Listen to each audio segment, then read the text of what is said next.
It's you liberals who have lifted them up, Howard. Paul, you conservatives make a mistake. You can't afford to strangle hope in people. Without hope, people become dangerous. No, Howard. You liberals have let them invade our society. You give them jobs, political jobs. Paul, you missed the point. It's only the smart ones we move up. That makes it even worse.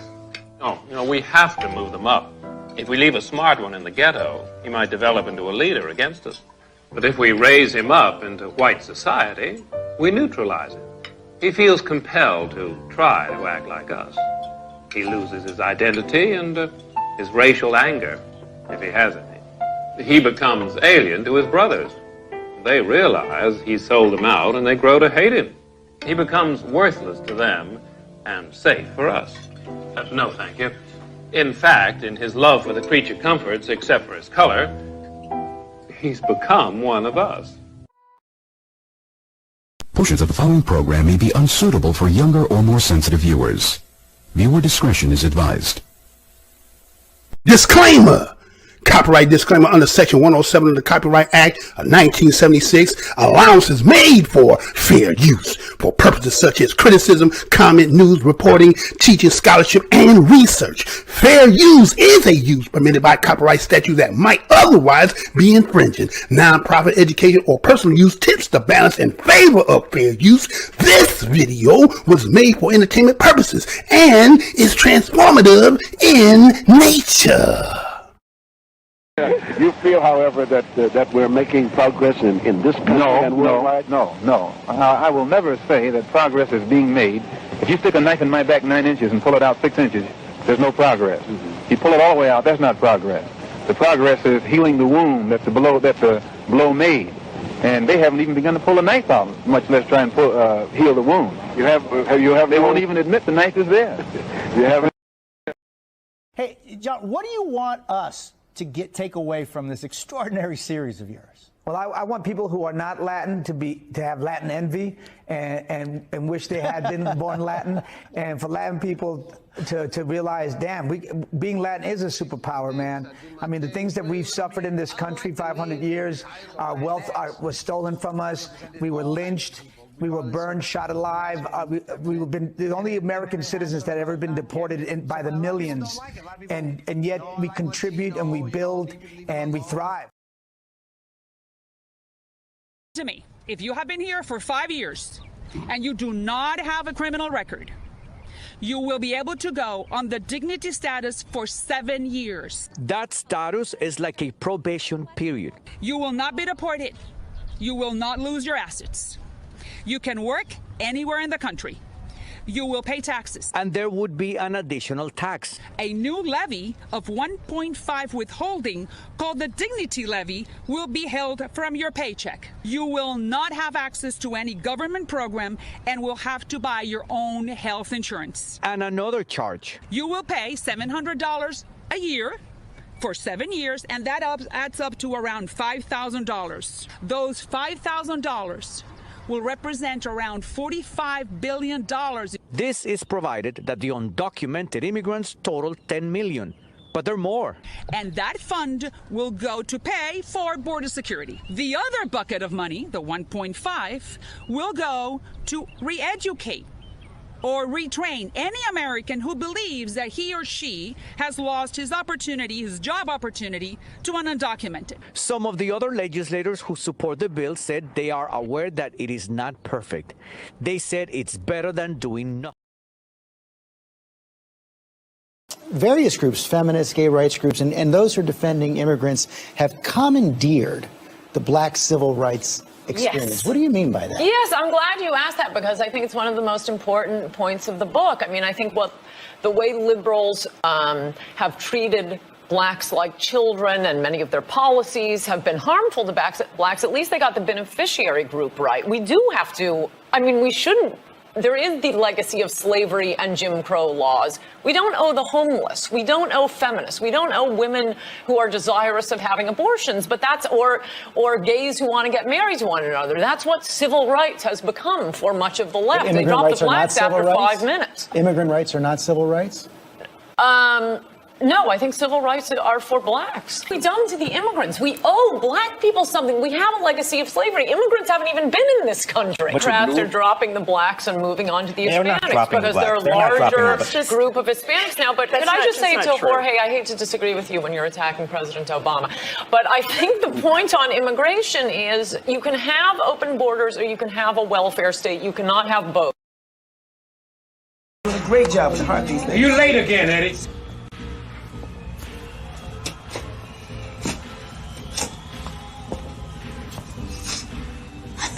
Trying to do. You ain't gonna do it. See, Big Red done pulled my coattail to you a long, long time ago. That's bullshit, Eddie. You talking crazy. Crazy like a mother fox. And you, I can see through your jive ass like glass, nigga. Eddie, you got it all wrong, man. Stealing my moves. My style, nigga, even trying to riff like me. Hey, man, why don't you get your boy out of here and detox him? You want my spot flash? Slum-dwelling, scum-sucking, slug-ass motherfucker. You want my spot flash? Huh? Well, you ain't gonna get it, cause you ain't got it. These kind of boys seems innocent, Boogie. Got everybody on the post thinking he's a strong black buck. White boys envy his strength, his speed, power in his swing. Then this colored champion lets those same white boys call him Shine or Sambo. Whoa, Lord. And he just smiles. Dream about the time when I was a little boy. Can't talk. The night will get Can barely read or write his own name. And don't care. He'll tell you they like him. Or that colored folks ain't supposed to have but so much sense.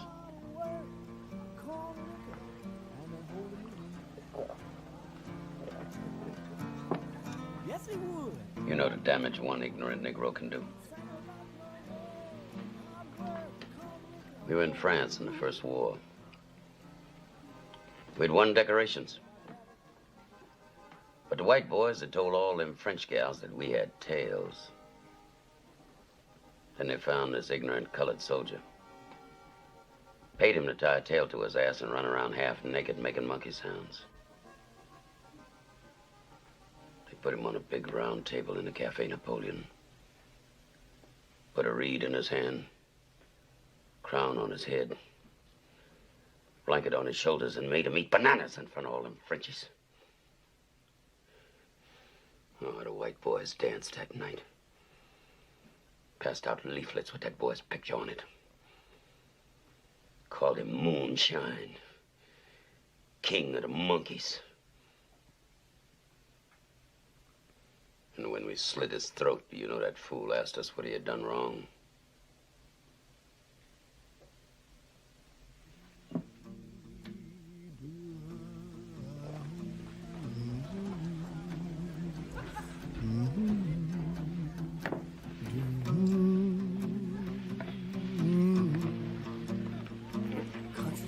My daddy told me we got to turn our backs on his kind, Wilkie.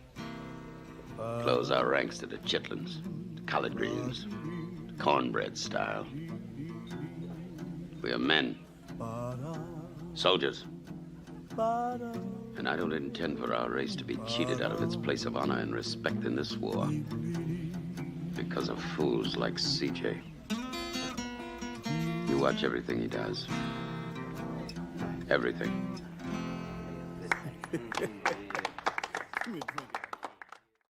You said your people have been fighting for 400 years. Man, your peoples too. So I just want you to explain what you mean by that. You know what I'm talking about. Y'all all know what I'm talking about, man. Don't sit up here and try to bait and not know what I'm talking about. Y'all know what the I talk about when I say these things. Your people too. Explain it. Not everybody knows what you're talking about. Radio Raheem, I don't have to explain what's understood, man. You know what I mean by that. You know what I said by that. I ain't got to go further.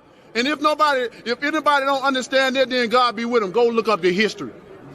Go look up the history. Don't everybody believe in Google? Go Google that. See what I'm talking about. You know what I'm talking about, man. You know what. I dare you to sit up there and say, explain. You know what I'm talking about, man. He's fighting people. You know we've been fighting 400 and still fighting to this day. To this day. To this day. You just sit here, you don't know. And since the American white man has used his control over the press, rewrite history or retell history, and since the white man can't dispute this truth, it's not hate to say that we were kidnapped and brought here, it's truth. It's not hate to say that we were Jim Crow, discriminated and segregated, it's truth. It's not hate to say that the Supreme Court, which is the highest court in this country, came up with a hypocritical desegregation decision 9 years ago, which they haven't enforced yet. That's not hate, that's truth. Remember, the enemy has only images and illusions, behind which he hides his true motives. Destroy the image, and you will break the enemy.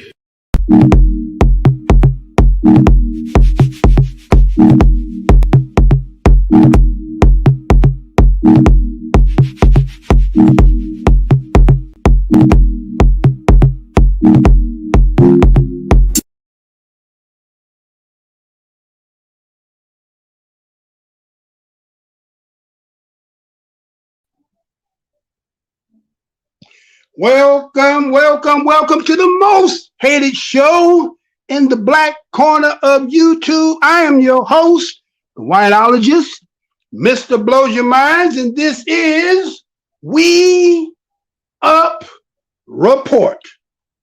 Want to say what's good to everybody that should be live in the house. What's good to each and every one you think that you can stop by. Go ahead and thumb mob that as you sit in there. Let's see if we can push out of there. Passerbys, this is the most hated show on the black corner of the internet. Go down the aisle, happen to see something that makes you feel some kind of way. Remember, the motto of my show is the truth. Don't need no partner. Now, some of you might have clicked on this video because of the title. Some of you might have been because you're a little interested in the thumbnail. It's a little bit of everything over here. But what are you talking about, Mr. Blows Your Minds? Well, what are we going to talk about today? Because we normally would have been on Sunday. So we decided to come on today. I know some of y'all probably came yesterday and say, oh, hell with you. You didn't come on yesterday. Hell with you. But anyway, what you going to talk about tonight, Mr. Blows Your Mind? Don't mind if I do. Efforts to stabilize society. Let me say that one more again. Efforts to stabilize society. Okay, as you see the words on your screen, you see the thumbnail in it pertaining to the topic. And stabilized society has kind of a code inside of that. Some people may look at that and just try to think, well, okay, what do you mean by stabilizing society? But again, we're going to go into some things in history that talked about stabilizing society, its implications, and they said there's a conspiracy in that. And I just got a few questions I just want to ask us to see if there's some of those things real in his head, and can we see it with everything that is somewhat showing the shadows of it, right? So we're going to talk about that and all the things pertaining to it. As you see on your screen there, you see the men in front there who seem to be congregating, having themselves some kind of meeting, right?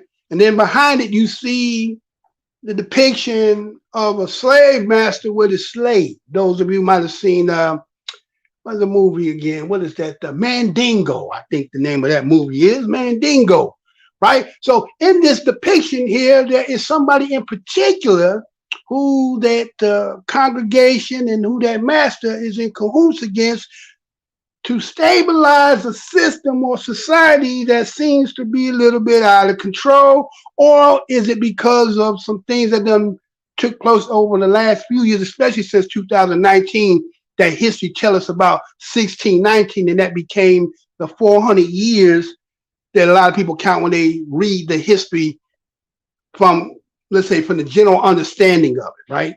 Now, those of us who are forensic historians, we get into the deeps and depths of it, and we may tell you something a little bit different. But from the general understanding of most, 1619 came, 2019 came. That means 400 years. And in that 400 years, it brought something out in the spirit of certain of us. And you heard the words of reparation, right? And then there was the conversation that we haven't never seen in many of our lifetime, to see that those people who were in the running for the president at that time were going into the 2020, right? And so we seen people coming out talking about they was for reparation. The HR 40 was in the air. California done had its commission and so forth. So again, the country was being torn, and the word I guess they said divisive was being used as well, right? People say, well, you were divisive because we were talking about that. So with that culmination, then there was the rise of Aboriginal talk. Some people said it was pretendians. Some people said they had self-hatred. But then that movement was kind of ridiculed and laughed at. And then people and youngs and olds alike who bringing out this knowledge and showing it. And it seems to have snuffed out a lot of the things that were trying to cover it. And so you have two things that is taking place. So my question, as we're going to lay out before your eyes, is, according to history, some of the things that have been laid out, is this part of the plan? Well, let me get into this a little bit, right? Let me show y'all something here, right? Let's get into it, because you got to remember that, when we're talking about this, again, this is, what we just want to say. So let's put it like this, right? So let's get to this, right? So you have architects, right? You got architects. Those are the designers of the system, who are the movers and shakers, who design plans that some people cannot see with their, true eyes. So a lot of people will shy this off and this is just rhetoric and just talk. Now, everybody from their perspective see things different. Again, if there was a crash in the middle of the street and they had each and every one of you on a different corner, and when the crash happens, according to what was preoccupying your mind before the crash, and if you had to turn or did you observe it, but when you had to give your, let's say, report, if the police had to come ask you, we would all give some kind of a different story, but it would all pertain to the same thing that what they're talking about. So each people in this nation have a different story about, well, how they got here, whatever their trials and tribulations are. And then there's one particular people who history has been long drawn out. And as we go out, we're going to look at some of the things in history, what it talked about, and we're going to see as stabilizing society and where it is today, possibly. Again, this is possibly. There's no certainty. I'm not here a genie. I'm not here to say that I can see everything. But again, sometimes being a watcher on the wall, we see things. And again, we are WeUpReport, and that's what we do. We will come out and give a report according to the things we have seen, and we will lay out. Now, some of us, again, when we look at it from this aspect here, you are, again, like trading places. Somebody is the Eddie Murphy, somebody's the Dan Aykroyd, and there's going to be the switching of trading places, right? Trading places. There's something that is happening in this land that is making a trading places. Some people can discern it. Others are being mum about it. Others are acting like they don't see it, right? But some of us who are observing and seeing it, some things just don't make no sense at all. But guess what? Maybe there is some answers. Maybe there's some things that's been laid out, but maybe some of us are not watching. Because a lot of us is preoccupied with we're going back and forth about stuff as into, some things that don't have really no relevance. We're all caught up with each other into these he say, she say, I'm better than you. Again, the black corner that the builders reject. Do you know, going back in time, you had no platform. It was all street, word by mouth. When you had those conversations, that you spoke to your neighbor, and the things that was spread through gospel is how it spread. Today, you can congregate on these platforms and use it in a way that when you talk about media, and you talk about the people who've been disenfranchised since the inception of being here, are not using it to that. There's a lot of dysfunction that's happening out here. We have grown folks who seem to be more bickering instead of leading the way of showing young ones how we can get together and work, right? So we're seeing this, and these are the things that get a lot of views. Again, I've been in the business for over 12 years now, right? I can't get 100 views. What is it that I'm talking about over here that whoever the builders and the shakers are decide to say, not this channel, that channel will never get up off the ground. But you would have thought I'd have quit by now. But I've been persistent. I've been staying on the wall. They even said, I think I kind of heard a struggle streamer, right? A struggle streamer. Yeah, I might be struggle streaming, but you may have to ask yourself, sometimes somebody's struggling for a reason. Not all the time because somebody just sucks. Sometimes maybe you just got something that somebody don't want to put out there. And everything ain't based on them, because some of you could just be somebody who sent, somebody that's a system put out here. So anybody who think when I tell you I'm the most hated show in the black corner of the internet, of YouTube, show me somebody else who could been in as long as I have and can't get past 100 views. Can it get 200? No video. Every video I do, I done did videos back since 2014. I went over 300,000, 50,000, so forth. But today I can't get none. Well, you say what you want to say. You can believe what you want to believe. Everybody entitled to their own opinion. But one thing we're not going to do over here, we're not going to go back in the back and forth. Now, again, let's get into this show here, right? So again, I'm going to thank everybody who's stopping here today, giving that like. Again, let's see if we can push this out, because it seems like they got me stuck at 20 likes, no matter what video, how many in here. So let's see if we can push it to see the show, so I can take the picture afterward to see, okay, how did they take it away? But anyway, you don't have to do that. But anyway, so let's get into this. So let's look at this, right? Let's look at this, right? So they said a conspiracy theory is a hoax gone wrong. There was a conspiracy theory that they said that the hoax have gone wrong. Have you ever heard of the report from Iron Mountain? Have you ever heard of that? Right?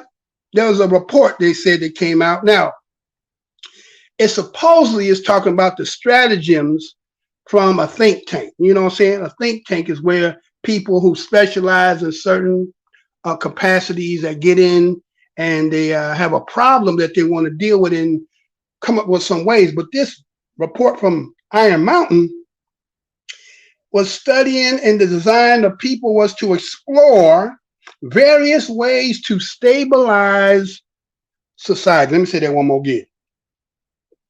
The report from the Iron Mountain that they said on your screen is a conspiracy theory, was a hoax.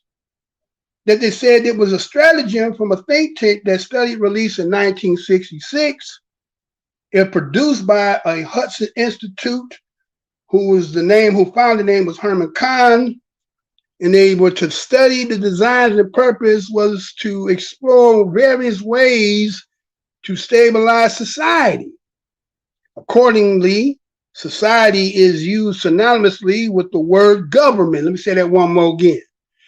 Accordingly, society is used synonymously with the word government. The word stabilize is meant to preserve and perpetuate.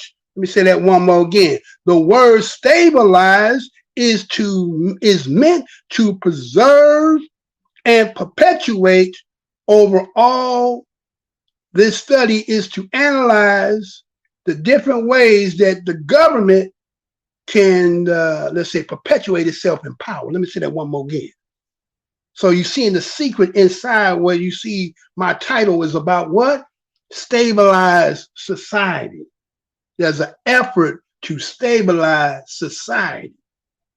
So again, what is society?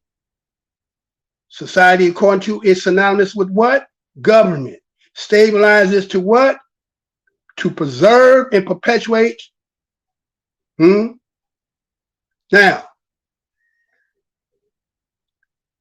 Now, also, when it looks at this self or itself, what they're talking about in this Iron Mountains report, that's supposed to be really, they say, conspiracy, and they say a hoax.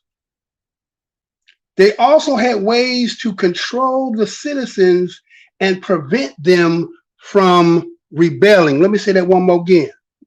This think tank was also studying on ways how to control its citizens and prevent them from rebelling. They said things that were considered to be morality was not an issue. Right or wrong is not an issue. Freedom or human rights is not an issue. The ideology is not an issue. Patriotism is not an issue. Religion is not one. The concern with them was to perpetuate the existing governments that looked at and concluded that war was the only reliable means to achieve this goal. It says only during times of war or threat of war are the masses compliant enough to carry the yoke of government without complaint. Fear of conquest and pillage by any enemy can make almost any burden seem acceptable. War can be used to arouse human passion and patriotic feelings of loyalty to the nation's leader. No amount of sacrifice in the name of victory will be rejected. Resistance is viewed as treason. In the place of peace, people become, they say, now check this out now. They say in the place of peace, because resentful of high taxes, shortages, bureaucratic interventions, when they become disrespectful of their leaders, they become dangerous. Let me say that one more again. In peace, people become resentful of high taxes, shortages, and bureaucratic interventions. When they become disrespectful of their leaders, they become dangerous. Okay? You can look up this book again. This is the report from Iron Mountain. It was by Leonard Lewin. That's Leonard, Lewin edition, report from Iron Mountain of the possibilities and desirabilities of peace. New York Dale Publishing, 1967, page 13 and 14, right? Okay, and they say that also the fact that no government has long survived without enemies and armed conflict. War, therefore, has been an indispensable condition for stabilizing society. The report's exact words. Okay? So that came from the Iron Mountain report, and that's what they were saying, right? They were talking about that, saying that, okay, let's look at that. So war have many different faces, but the way that we look at war, the way that most people understand war, that is one way of war. But there are many different ways of war, and then they said that the study was to look at it and say, well, you know what? Okay. I'm going to have to take you back a little bit because it got to make sense. What I'm saying here may make some sense, but it may not make sense. You got to understand, why does the government need to perpetuate itself? And why is peace a bad thing? According to them, they say that, again, you start complaining because you're noticing the taxes going up. The intervention of government makes people become, disrespectful to their leaders, which can become dangerous, and which means people will be rebellious. So they say war is a way to quell a lot of that, right? War, right? Okay. War, right? So are you trying to say, Mr. Blow Your Mind? You trying to say, no. I want to lay something out here. I want you just to see some things that may be out there you just didn't know. Because there's some answers for some things out here, right? There's some answers out here, some things. And so we have to just kind of look at it, right? We got to look at it because the many faces of the war. Matter of fact, they said that this was, as you're seeing, this was a conspiracy. A lot of things going back in time, especially, let's say, around the late 80s and 90s, a lot of white cats was into that conspiracy. All the stuff they try to say that is not real. Now, I'm not going to say that every conspiracy was real. I'm just going to say that they said all of them were never proven to be fact, right? So they say that how this became a hoax, and this is why they say it was a conspiracy when it comes to this particular book of the Iron Mountain, the report from Iron Mountain, was that, well, yes, they put a think tank together. Yes, they conscribe or they design, but it was supposed to fool the masses. And it was never to be taken serious. And then this went out and people got their hands on it and they got to read it. And they said, but it was a hoax. We were just doing it for testing to see how you would react. Now think about that. You put something out there to see how they would react, how they would, respond to it. Really? Have you ever heard of the book called The Learned Elders of Zion? You know the backstory, how that book came out? Accordingly, there was a courier who was supposed to be taking the manuscript to somewhere else. I don't kind of remember what it was. But on his way to go there, he got struck by lightning. Found dead next to his, I don't know if he was on the bike or whatever it was. Maybe he was on the bike. And when they went into his bag to find, they retrieved Learned Elders of Zion. The Protocols of the Learned Elders of Zion, I think is the protocol. Yeah, that's it. Protocols of Learned Elders of Zion. And that's how the manuscript, and that's how everybody that ended up reading it, I read it some years ago, and they read in a lot of things that were said in it. So they come to say that too was, it's not real, right? So, okay, so we know that everything is going to be said is not real. Now, what I'm about to lay out to you is some of the things that we can kind of see. And we just got to ask ourselves some questions. That's all we do. We as WeUpReport over here, we just ask questions. Right? We just ask a little question. Let me make sure I got it so I can see just in case somebody send me a message in here. Right? Okay. So we ask questions, and in those questions, sometimes we just lay out what we see. Now, how about this? Man, am I missing? It look like I might be missing something. It look like they done came in here and scraped some stuff up out of here, huh? All right, let's go this. Okay. Yeah, what happened to that? They shouldn't have went there, right? Hold on one second there, y'all. Look like I got gutted right as I came on, huh? They gutted me out. Okay, well, we're gonna do what we do anyway, right? So let's just say, all right, let's say that if we was go back a little bit and somebody in position of power says this to us. Listen to me right quick. 2040, this country is going to be minority white European. You hear me? Minority white European. And you guys are going to have to start working more with Hispanics, who make up a larger portion of the population than y'all do. Let's get something straight. You shouldn't be disappointed. What I've done so far is more than anybody else has done this far. Okay? Number one. Number two, I mean what I say when I say it. 2040.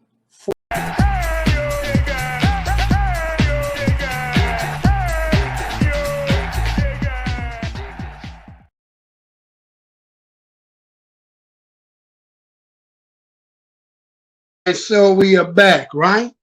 So again, some of you might see me, I done pulled this before, but again, sometimes we go over things that we done already talked about because again, there's always a broader perspective on things. It's not always just what it is. It's always got different avenues and facets and, go down a hole, you never know how far it's going to take you, right? So we're just going to go back and we're going to look at, now those are the words that our President Joe Biden told that was probably secret amongst those constituents who were supporting him with the melanated skin. Let's say it that way, right? And they told him, like, all right, now we done got you in. You know what I'm saying? We kind of looking for some kickback. We trying to get some in exchange. And you heard the language that was said to them, right? Like, wait a minute. You know what I'm saying? You guys going to have to start dealing with somebody else. You know what I'm saying? It's more of them than it is more y'all. So don't be mad at me. You know what I'm saying? I've done more for you than anybody else. You know what I'm saying? What I said, and that's what it gonna be. All right, Daddy. Ain't nothing question on that, right? That's Daddy. Daddy done spoken. Don't question me, right? So let's look at the history of this. Okay, so when he said that to them in 2000, let's say 20. Let's say he did that, right? He won in 20, right? So we're going to say he said that in 20, right? Then let's just go back and look at what these words said again. Let's look at this, right? Let's look at this.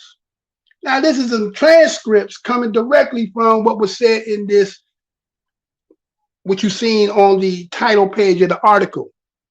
Now, the back gist of the story is he was having a conversation on a plane with an ex, let's say, president from maybe China or something like that, I think it was, right? So he said, looking at me like what he's talking about. He said, they be looking for the secret that allows America to constantly be able to remake itself. Unlike any other country in the world, I said, I can presume to tell you what's in that black box, Mr. President. I'm old enough now. And I said, one is there that, okay, let's go to the next one. Thank you, sir. Say one, there's a second thing in that black box, an unrelenting stream of immigration, nonstop. Folks like me who are Caucasian of European descent from the time in 2017 will be an absolute minority in the United States of America.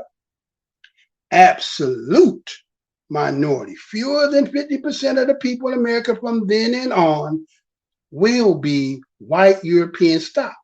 That's not a bad thing. That's a source of our strength. Okay?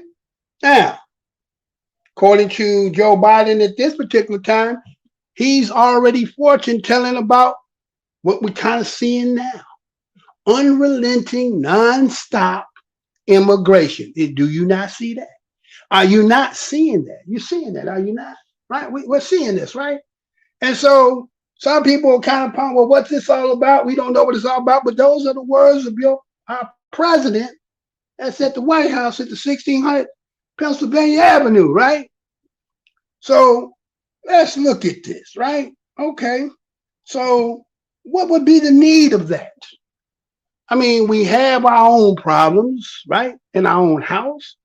You know, it's kind of like having your own house. You know, you got some, it looks good on the outside, right? Everybody that drive by, see a nice painted house and so on. But inside, you got some issues. You got some things that need to be taken care of. Foundation ain't too great. You got leaky pipes. You got some termites. All kind of little stuff going on. But from the outside, it looks great. And so, you know, sometimes, you know, people have this tendency to flunk like everything's good. Remember, my mother used to tell me about a conversation she used to have when she was at work. She was a nurse. And she said one day she was talking to an older lady. And every morning she'd come in and she would say, good morning, how you doing? It's fine.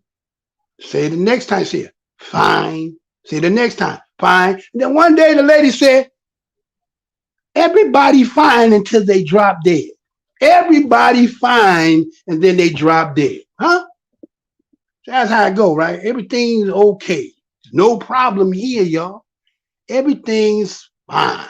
Right? That's what they're trying to tell us, right?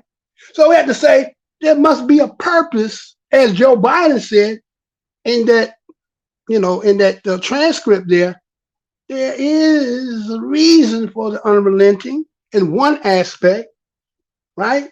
He said unrelenting is what keeps the secret of why this country won't fall. That's what he was telling the person on the plane, and that it has a twofold for it. And then there's another issue that is going to help it to also maintain itself because somebody else is falling to 0.5% of the country's population, right?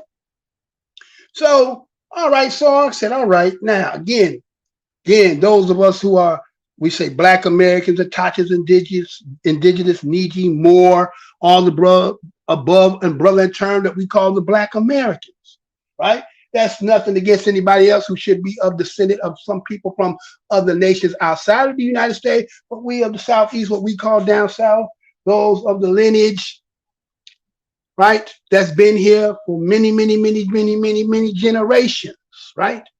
From the inception, what they call the United States, right? And then I want to take you because, see, we got to know how we got here. All this is how this ties in of the possibility of why you need all what you're doing, right?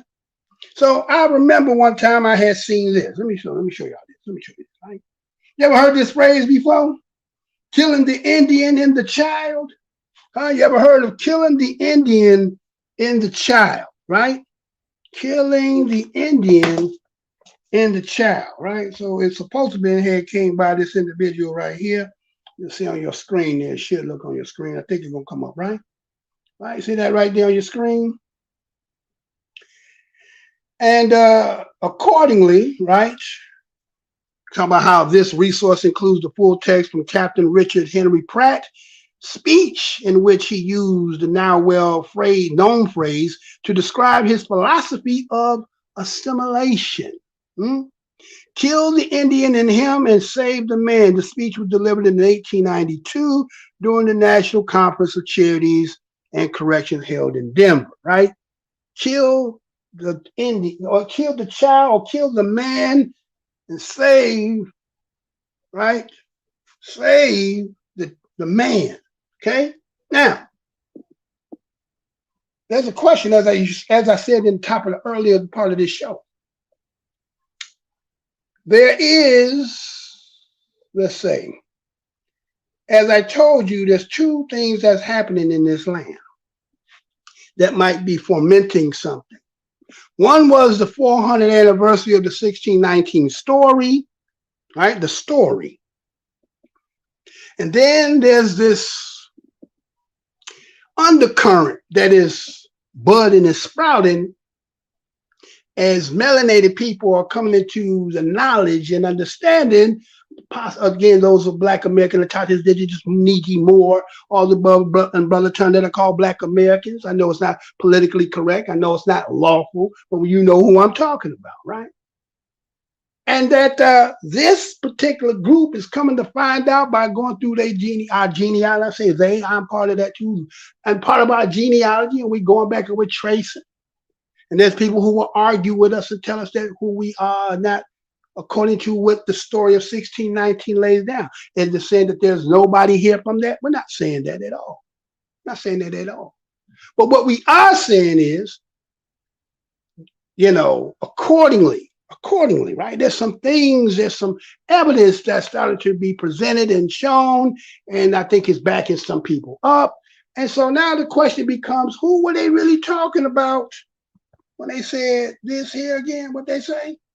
Oh, yeah, some of y'all gonna leave killing the Indian and the child, right? So who was the Indian? There's two? Maybe there's two of them, right? Maybe there's two Indians, right? Maybe there is, some people call the pretendians, and then there's the Indians, right?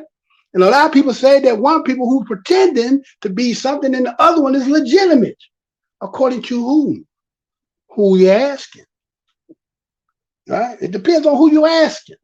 Now, some of y'all will argue and say in one aspect, these people cannot be trusted. And then another aspect, you believe everything they damn say. Well, make up your damn mind. Which one is it going to be? Either they tell the truth or they lie. Or they give you a little half truth and a little half lie, which means really, okay, but using your own discretion under your own discretion when you need it. Break the glass in case of emergency. When you're losing the argument, use them to validate it. And when you want to be in opposition to it, you use it to get out of here with that, right? You get out of here with that, right? So I want to go down memory lane a little bit with you, because we got to understand how we got here. And again, keep in mind, there's two different things going on here, right? And let's set up the foundation to what I initially started off with, the Iron Mountain Report, and that it says stabilize society. And we know that stabilizing got something to do with what? And society got to do with what? Okay, so why would you need that? What would be going on that would need to maybe be possibly doing that? Well, let's look at it this way. How about this? Let's do this, right? I know many of you might have heard the term called the doctrine of discovery. I know you done heard that before. Something like, oh, you going there again? Yes, because I'm going to show you something that you probably did not know, because there's always some more to know, right? We don't know it all. We constantly are building what we had today, and those of us, we keep building for tomorrow to expand, because there's always more to know, right? Somebody may say they got 10 degrees and they think they got the game down pat, versus somebody who may not be under the constraint of the institution and have no walls. You know what I'm saying? I think it said, be water, my friend, right? Meaning you have no restrictions. I can go wherever I want to go with it. You are confined to the curriculum to what they teach. You may have your own personal, but you can't use it in that, without their okaying, right? And sometimes we saying things that are not to be okayed by them, right? So a lot of them will discredit what we say because it hasn't been validated by them. So that don't mean that it's not true. It just they say we don't teach that because there's no relevance or importance for us in that, right? So let me take you somewhere maybe for just a quick second. Let me take y'all. Let me show y'all something here.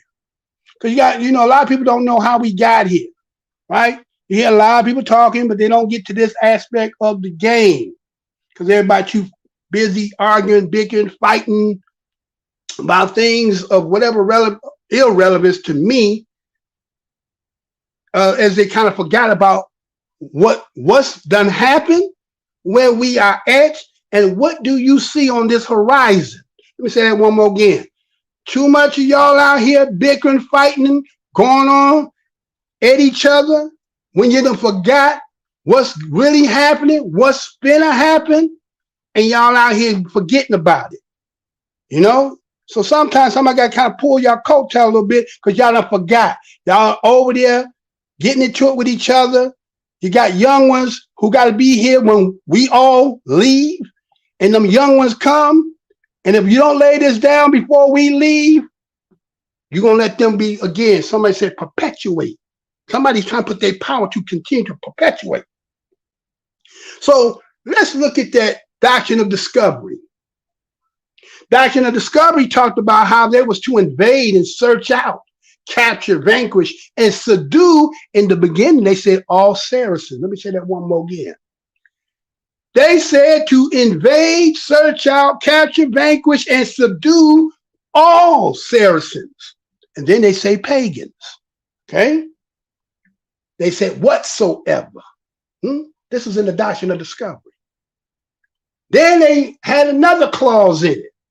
And all other enemies of Christ.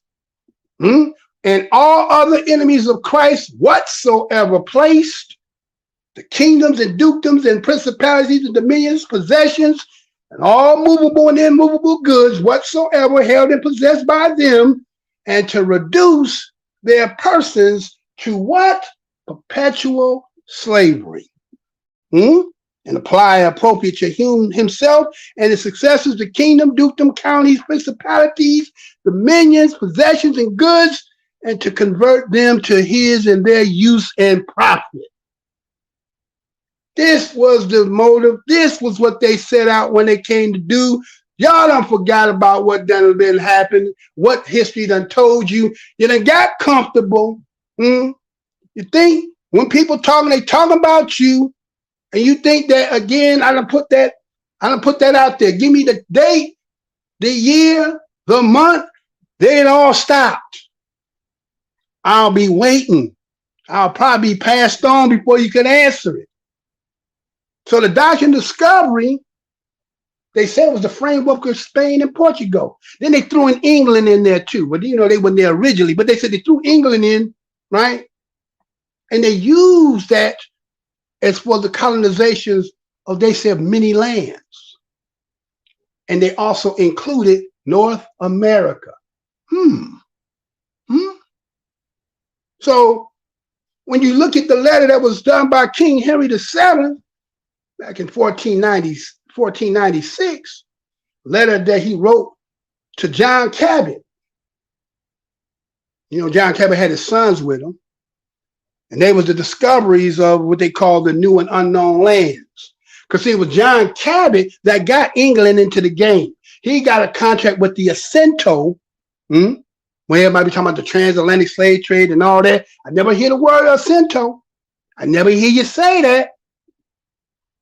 That's what de Negro Jacinto, right? All right. And so it is with this was the intent of ownership of discovered lands. Okay. And I want you to understand this, because see, nobody don't go in here and they don't get into the nuts and bolts of it. They give you a gist and they say, I'm teaching. No. We the report over here. That's why we only get 100 views. because we gonna go and tell it. See, some people say, ain't my job to hold your hand and tell you, then stop talking. Quit talking about stuff. You ain't gonna go all the way in and lay it out for your people who coming to you. And since you the smarty out nigga, then let it be known. Or sit down and shut up.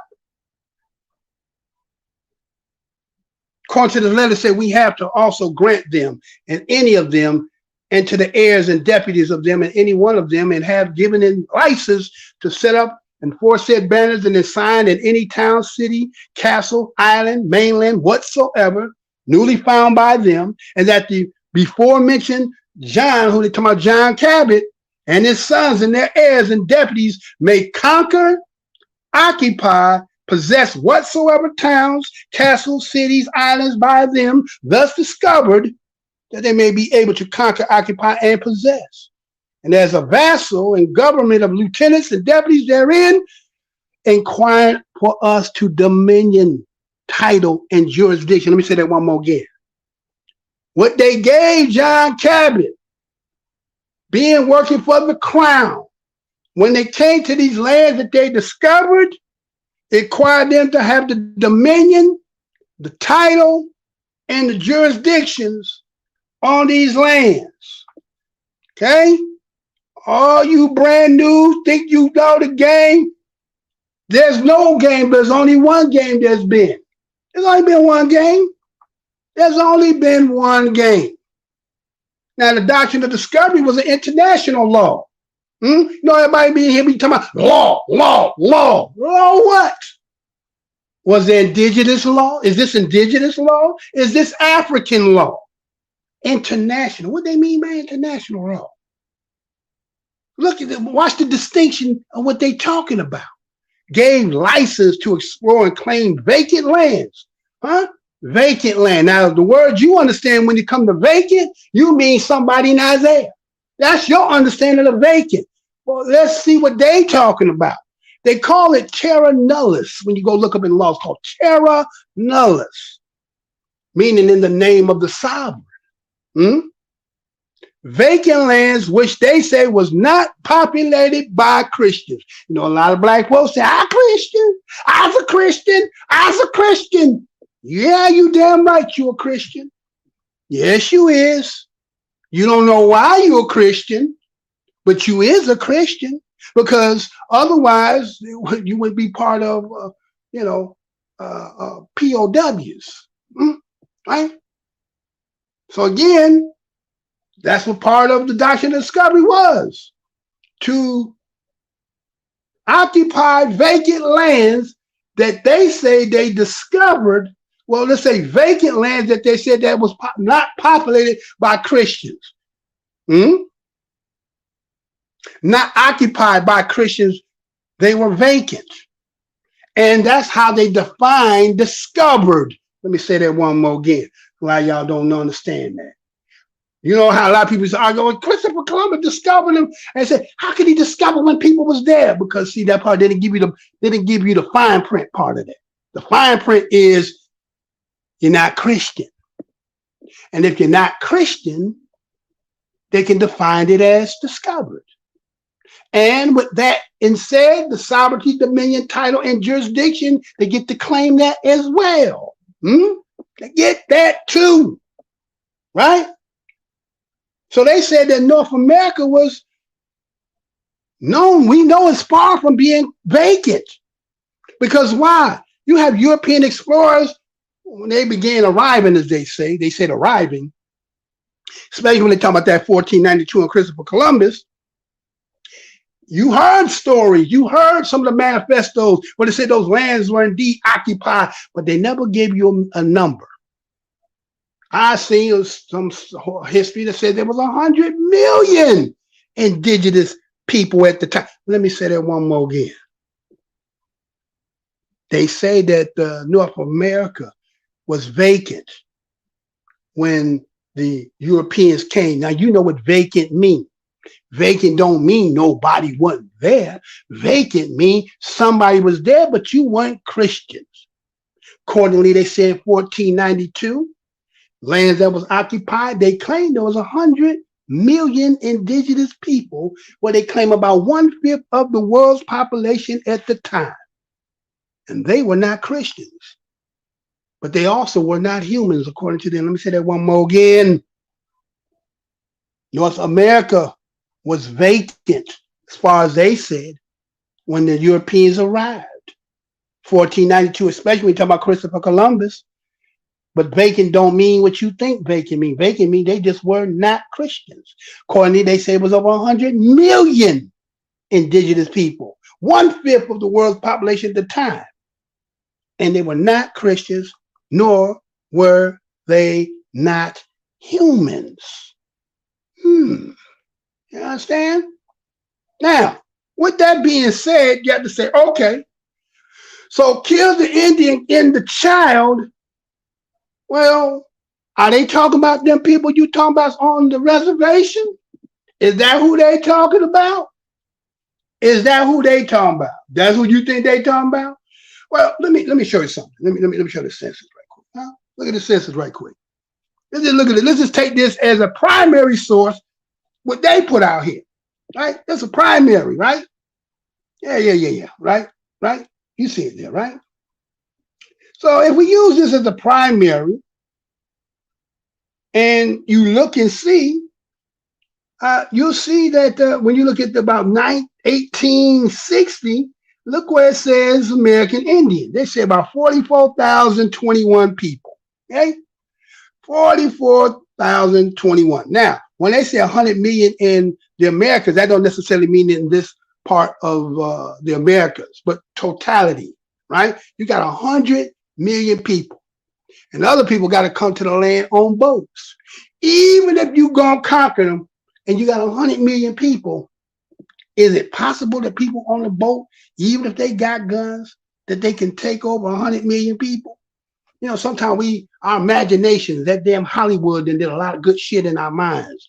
A lot of shit, seeing motherfucker can fly and go through, so that Hollywood can put a lot of imaginative in your mind. So sometimes when you get into the understanding, you trying to look at stuff, you put that same Hollywood in your mind, and then you can believe when somebody tell you a damn story, your ass believe that shit, don't you? Right? But yet, the document right there on your screen is the indicator that something just ain't right.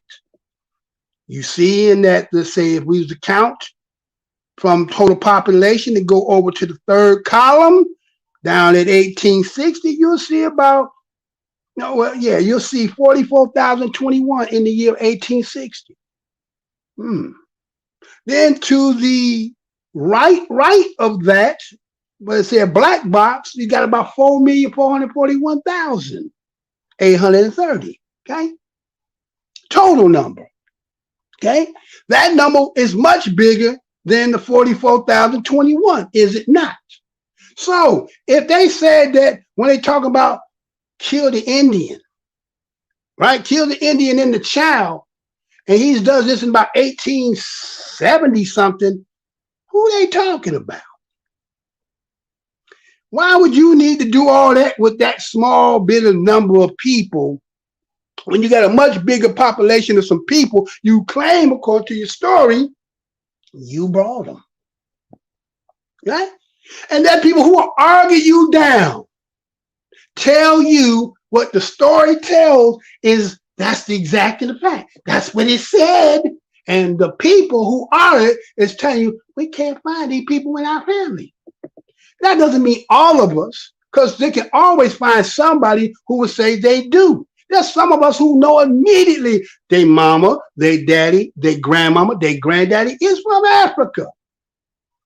Or let's say maybe 2 generations removed. No, they from Africa. This ain't no stain or hate towards African. Not at all. We just got to say, well, what's really going on here? What is this swap that's trying to take place, right? Because when they talk about, like when they say when they go into them lands, they was looking like this, right? They were looking like this on them lands. Sitting out there talking and trying to make some kind of, meetings and stuff, right? Now, these are the pictures that they got. These ain't what I made up. These are things that's out there. Now, this one here is the Garnifanas, right? that would be in the Americas, right? Right? Okay. So let's keep all this in mind. That's the foundation. Keep all that in mind. How Mug got here, did what they did, right? And said, okay, so when he said kill the Indian, right, and the man, right, which is about assimilation, right? That's what it's about, assimilating. If you, according to what I showed you here, going back and looking at that 44,021, right? If you look at the 44,021, why would you need to have a program for assimilating if all you got is that number? Let's go and put it back on the screen. That number there. Think about that. Why would you need to have killed the Indian and the man with 44,000? And you suppress them, and if you look at that number as it goes up into the 2,000, they barely just make it 2 million people today. Then it goes down to about 1990 goes down to, right? So why would you need a program for them? Right? Why would you need a program for them? Right? Okay, just keep that in mind. Just keep that in mind. Right? So be right back. Check this out. Be right back. More migrants are now calling Chicago home tonight, arriving in the city by bus today. We have team coverage tonight, live from a border city where those buses start their journey. But we begin with CBS 2's Maribel Gonzalez, taking our questions about how the city will handle the recent influx of asylum seekers right to Mayor Brandon Johnson. Maribel? Yeah, Joe, here in our newsroom, we've been keeping track of those numbers. We know that since last August, more than 15,000 migrants have arrived in Chicago, more of them coming in tonight just hours ago. And with aid and shelter running thin, we asked Mayor Brandon Johnson if the city of Chicago would continue to be a safe haven. Following a near record day of bus arrivals, more of them chartered into the city. Late Wednesday night, we were there as adults and small children stepped off a bus and were greeted with blankets. Volunteers helping them say they're doing so with limited resources. We cannot afford to accommodate this. And some residents are calling for the city to put more funding into their communities instead. Southside has been under-resourced, underfunded, for years, for decades, and it's disrespectful to the community. We took these concerns to Mayor Brandon Johnson. We've seen police stations saturated, volunteers stretched thin. With all of that said, will Chicago continue to be a welcoming sanctuary city? Yes. Look, during difficult times, sometimes there are individuals who feel the pressure, and sometimes our values are called into question. We're the city of Chicago, and this mission that the entire country has endured over the last year and a half, has been one that, of course, that has pressed our convictions. But we don't necessarily have to acquiesce to fear, because we are being pressed. The mayor also adding that the city continues to open shelters and its goal is to move people out of the police stations, but did not give a timeline of when that would be. We're going to continue to work hard to come up with a solution that works for everyone in the city. We know the city is also moving forward with tent base camps, but again, we don't know yet where or when that will happen. We're live in the newsroom. Maribel Gonzalez, CBS 2 News. Maribel.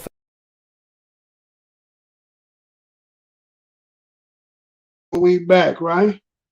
All right, so we're going to put that back up on the screen for you, right? So put them back on the screen, put them up there, right? All right, so again, so we have the crisis that we have, right? That's in Chicago and, what they call sanctuary cities, right? And again, we are not, sympathetic to people in situations that need places of shelter, food, and clothes. I think we, the Black Americans, the indigenous Aborigines, aboriginals, all the above term, Black Americans. I think we lay out the carpet for any and everybody, to the fact that it becomes detrimental to our own existence. And I think when it comes in terms of other folks acknowledging that, I think that's kind of a hard thing to do. And then they, play us because we, using your kindness for a weakness. So here's a situation where, again, Black man is the mayor under situation, just getting the job. It seems like he's going to be too preoccupied that the people who probably try to vote him in to have some changes, hands going to be too tired to do anything to help them. So they're getting bombarded by people who are coming from places that say seeking asylum, right? So what I want to show here is the fact that, let's look at something here. Let's look at something.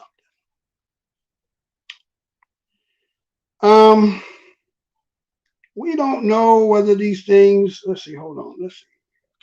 Okay, we don't know that the things that's being said to us, how real they are, right? We know we're getting reports, we're getting certain types of footages, we're getting the play-by-play, but, is it real as we think it is? Is it real? Go back to the Iron Mountain. Is it real? Because war happens in many different ways, right? They talk about the right. Wait. What happened to that? What happened to the shutdown? Right? Look like they got rid of that, huh? They took that out of here, did they? Hold on. Let me see something here. Hold on. Yeah. What happened to that? What happened to the government shutdown, huh? What happened to that? What we doing that? Yeah. It's funny. Soon we came on, all of a sudden, okay, we got it. Okay. So you got a situation that, again, we're told what the reports are. They're telling us what the numbers are. 15,000 don't seem like a lot, especially when you're talking about a city that's like the third largest city in the United States. Put 15,000 people, that shouldn't be, shit, you got people going to football game, basketball game, 20, 30,000 people up in, in them stadiums and football, right? Basketball and football stadiums, right? Now, housing, I'm pretty sure, the people who are homeless is because they don't have economics, correct? I'm pretty sure that you could find some places that you could house them if that was really what it is. Now, we're getting images and we're getting stories, so I'm not going to say they're not true, as they saying. We do got some images and they give us some numbers, but those numbers just don't seem to be like, okay, if you're saying 15,000 and all this rah-rah for 15,000 people, and eat up all the resources and call this money, I don't know. You know what I'm saying? That don't sound as right to me, maybe do to you. So they give you these images, right? So let me give you another story, right? They give you all this. Watch this. Asking, be right back. why are these people risking their lives to do this?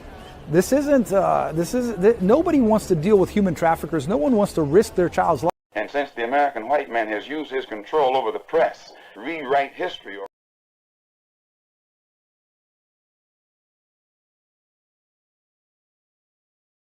over here. Hold on, man. I got some technical difficulty. Try that again. They always gonna do the most hated show in the black corner ever. We're gonna get it. Check this out. And asking, why are these people risking their lives to do this? Nobody wants to deal with human traffickers. No one wants to risk their child's life unless it's so bad that they're fleeing from something that's much worse. Thousands of people continue to pour across the border into Eagle Pass. Local officials worry they're coming in without documents or consequences for illegal actions. KENS 5's Andrew Moore asked a local immigration attorney to take a closer look at what's happening along the border.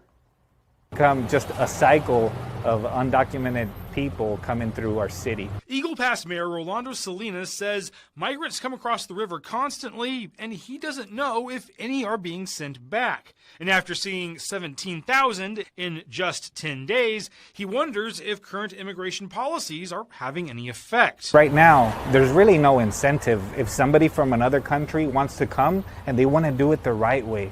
But immigration attorney Gerardo Menchaca says when these migrants come in illegally, it makes their asylum case much tougher to win. Menchaca says Venezuelans are typically approved for a court date. The fact that they come from Venezuela does lend itself to the presumption that they do qualify. And those dates are currently 21 months down the line. But when they do show up in court, crossing that river will be held against them. So again, in this case, if you didn't come in legally, there is a good chance they're going to be deported again 21 months later when they finally have that court date. That's correct. At the same time, Menchaca said if those migrants wait in Mexico to try to immigrate legally, some may not survive. They find that staying in Mexico, waiting for an appointment is unbearable. They don't have any money, they don't have any food, they don't have a job, they don't have any shelter. And that means crossing the Rio Grande could be the only option they have left. Andrew Moore, KENS 5.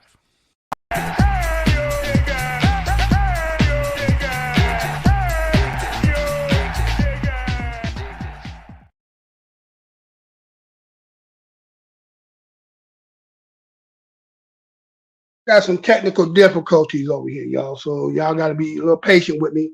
You know, they're going to always do that, right? So now, again, did you peep it? Did y'all peep the Smitties on that?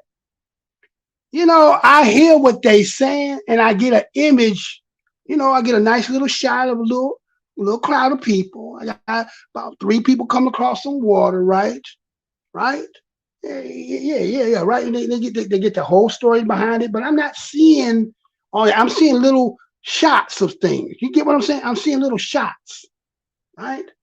I'm not seeing the real influx like you would think you would. Again, remember, we kind of like program with Hollywood. You know, they know what they can do to get you in your feelings, get you in your emotions, right? Remember, as I told you in the top of the show about the Iron Mountain report and how to create scenarios. Remember, the think tank made up that they try to deem and said it was a conspiracy hoax, that they let the society know that so-called government want to create ways to perpetuate itself and keep it in power and need war as a way to keep people in check. Well, do you think that an immigrant crisis is kind of like a war? Do you see it like a war, like somebody is, you know, invading on you? They tell you that they're getting all kinds of money and numbers. Oh, I got a message right here. Let me see what this is right here. We Boogie in the house. What's good, sir? We Boogie says, salute, bro. Yeah, thank you for eloquent way you coined it. Lawful invasion. That mayor is a cold traitor. Ain't nobody ask us nothing. Therefore, it is definitely on a war given the economy. Okay. Glad to see you here, Wee Boogie. And I agree with you, right? Now, that's what I'm posing. What I'm trying to pose here is everything we see what it is? And if it is, what's the agenda? And as we, being the indigenous, Tacitus, Black Americans, Niji Moors, all the above, what's entailed for us, right? Now, this can go to anybody but us in particular, because, again, we have the long history here.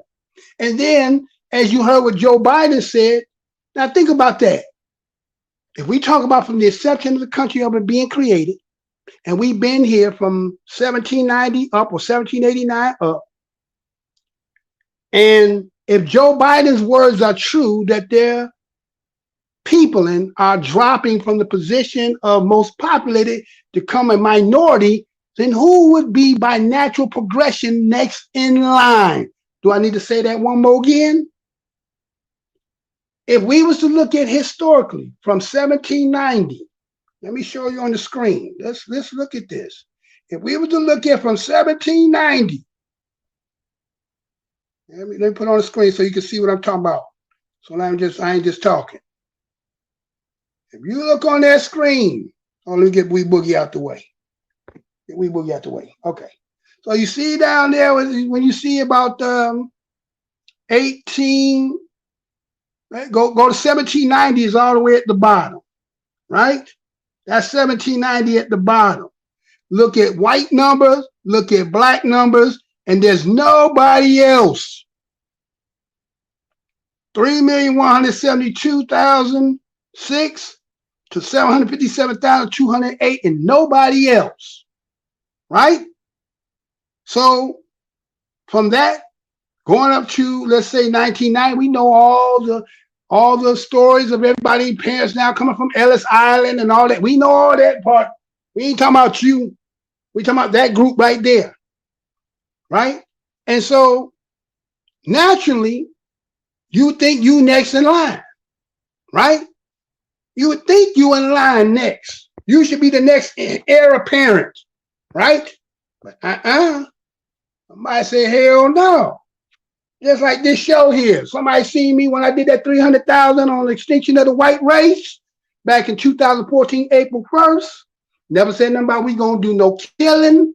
I just talked about the apocalyptic catastrophe when it comes to birth.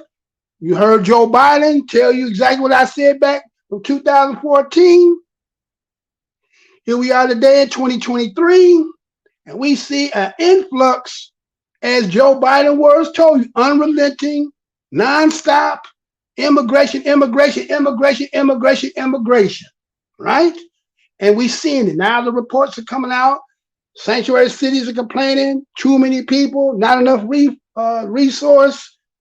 And so now, based on what happened in New York with all that rain, I know when I looked at it, I was like, okay, well, all that rain that's over there in New York and how it's flooding out there like that, what you gonna do with them new bus arrivals? Coming to a city near you. Coming to a city near you. You hear me? Anyway, so, we gotta look at all the surroundings to this. It ain't just the fact that just that. You know that last show or the show before, I showed you that each state got its own rules. And a lot of people under the assumption that a lot of people coming in here can't vote. People are able to vote automatically in your, not federal, but state. But think about that.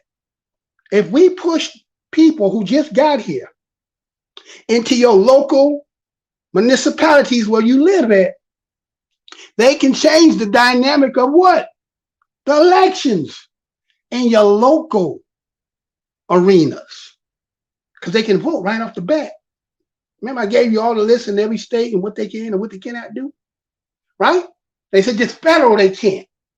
But I asked you the question, do you pick the president? You don't pick the president. That's the electoral college, right? So they can vote in your mayors. Maybe they get to vote for governor, maybe, aldermen, all that other stuff. They get to come in. So it's kind of like what's the term I think called a vote bank? I think they said that's in India. They was doing it in Canada. I wonder is they come here, right? So you got people who using this in a way that might be unbeknownst to many of us about what's really taking place.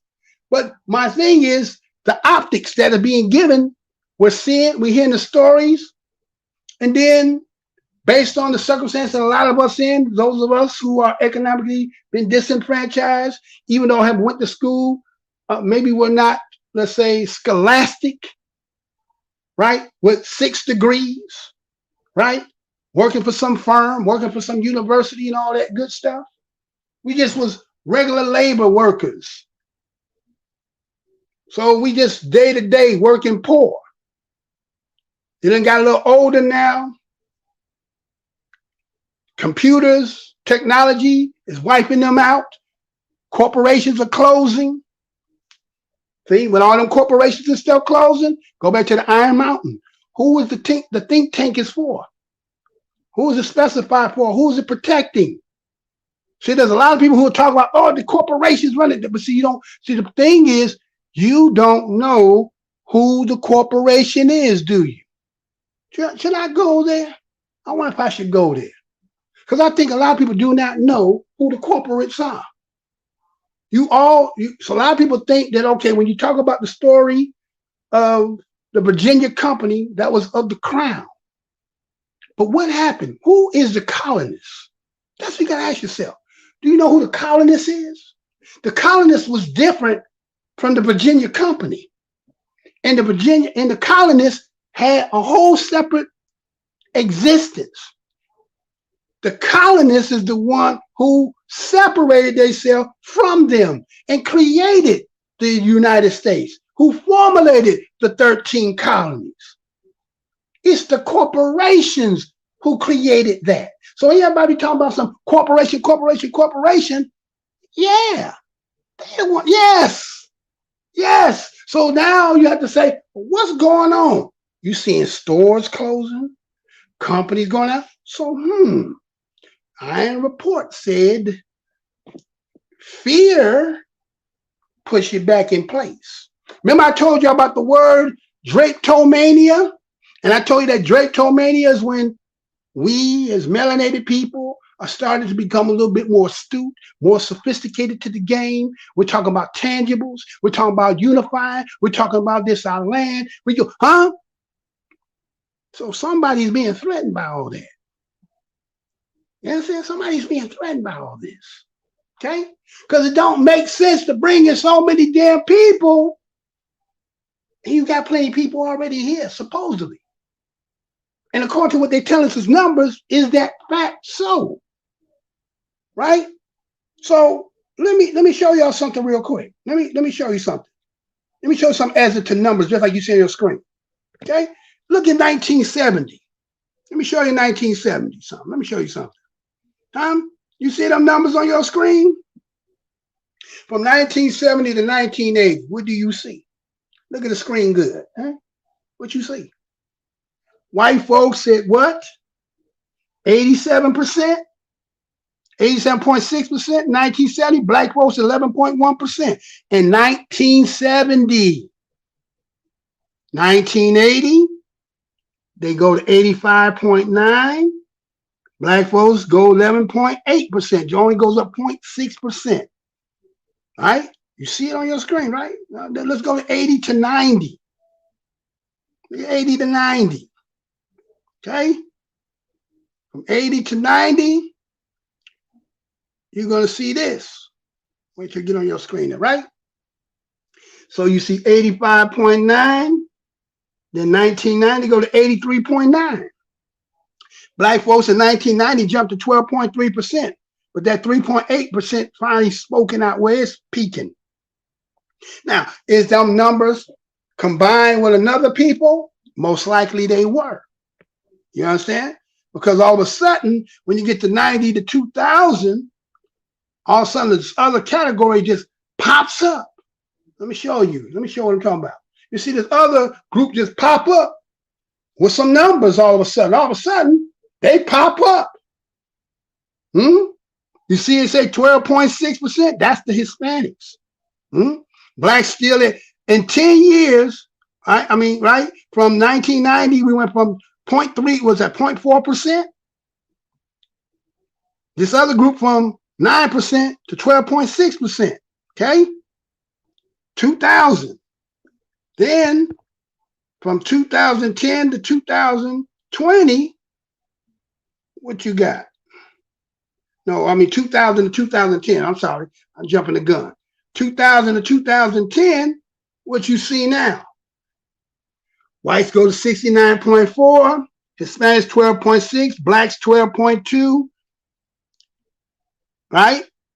Then in 2010, they jumped to 16.4, blacks at 12.3, whites 63.8.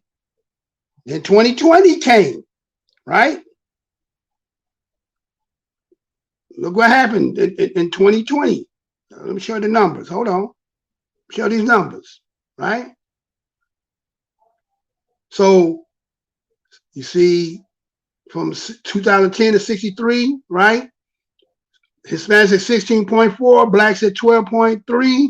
Then 2020, they go to 59.8. Hispanics go to 18.7 and blacks at 12.8. We ain't moving, according to them. We weren't moving, right? They've been saying we ain't moving. We've been stagnated. How long did you see us stagnated? Once it broke 1990, broke to 12% from 2000 to 20 in 20 years, we only moved what? Not even 1%? Okay, we ain't moving 1%, y'all. That's what they say. We ain't moved in 1%.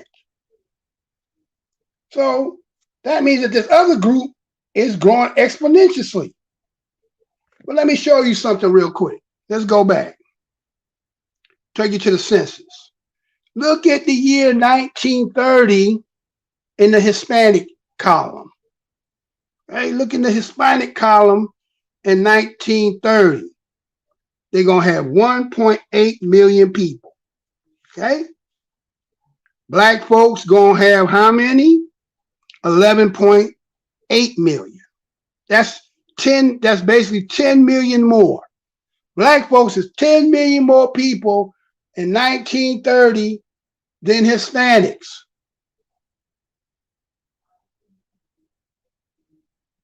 By the time you get to 1990, they catch us, right?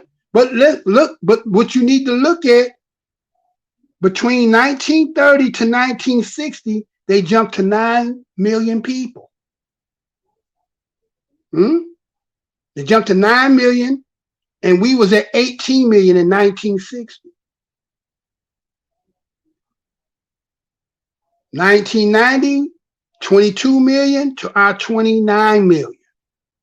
Now, is that by natural birth or is that by coming in? Are they bringing them in? See, and the thing is about that 1930, how they getting in here then? You ever heard of the Braceros? You ever heard of the Braceros? Right? That was when they had this contract with Mexico during the World War. I think it was that World War II? Around about 1930, 1940, right? Yeah, right. So you get close to World War II. So you got the Braceros going on, and that was the Bracero Agreement. Bracero is BRACERO agreement between 1942 to 1964. Now, right, remember I told you 1960 where their numbers jumped to, right? But when you read about that Bracero Agreement, they tell you they brought 1 million in to work as agricultural, right, on the farms, and then they sent them back. But as you see on your screen there in 1960, you see them at 9 million. You see 9 million on there, don't you? Bringing them through as working. I mean, as working, right? It was the labor shortage during the World War II that led the United States government to negotiate with the Mexican government to recruit Mexican workers, all male without their families, to work on short-term contracts in the United States agriculture and all the other war industries. After the war, the Mexican workers were restricted to agriculture. As the U.S. and Mexican authorities renegotiated the terms of the program several times, Mexicans participated in the belief that becoming braceros temporary would enable them to acquire additional skills, knowledge, which was earning higher wages and then available that wasn't available in Mexico. In practice, they come out. But many became trapped in the cycle of working abroad with higher wages and harsh manual labor agricultural jobs in the United States. The Bracero program cost employers abuse and officials corrupt practice. You know how it is. Everybody gonna take advantage of you, and that's all the kind of shit they're gonna do. So, but the point is, here they was, and during World War II, funneling them in as agricultural workers. As you see on your screen, when you see in 1930, what it is saying. 1.8 million. But then when 1960 come, you jumped to 9 million. But you telling us you sent them back. Did you? Okay. So you all I was telling you, history always repeat itself, right? Okay. All right. So now we got a crisis going on. And the crisis is you're bringing everybody here, but nobody know why they coming. But if you see my last show where I told you about the temporary protective, right? Where Joe Biden gave them all that. But I'm going to show you something when it comes to that, right? So we know that the government is talking about shutting down. Well, I guess so. But not on this. I want you to hear about the shutdown. But then we're going to look at what, did anybody hear what, what's her name, Marjorie Greene said? Did y'all hear what Marjorie Greene just proposed? Matter of fact, this is the second time she said that. Well, I'm going to show you what she said. But first, let's look at this government shutdown, right? Be right back. Tracking the latest on the looming government shutdown, lawmakers are scrambling to put together a deal to keep the government running. Yes, Michael, a shutdown seems all but certain at this point. House Speaker Kevin McCarthy is now scrambling, trying to put a last-ditch effort on the floor to fund the government, but his own members are standing in the way. This morning, with no deal in sight, millions of Americans preparing to go without pay, just one day out from a government shutdown. But House Speaker Kevin McCarthy can't even unite his own party. He rejected a bipartisan plan from the Senate to keep the government funded, telling his own members if they vote for his proposal today, he'll add measures to increase border security. Those holdouts not backing down, threatening to oust him as Speaker. Do you believe McCarthy has the votes if he puts that CR on the floor tomorrow? No, he doesn't. It will fail. Yeah. McCarthy firing back. Why would they side with Biden on an open border when we have an opportunity to do something about it? Are they doing it for that reason? Are they doing it for personal reasons? Chaos. The impact would stretch far beyond the border. 4 million government workers could lose a paycheck. 7 million mothers could lose federal assistance to feed their families. And the reality is, not funding the government would only create more challenges at the border, leaving 20,000 Border Patrol officers without pay.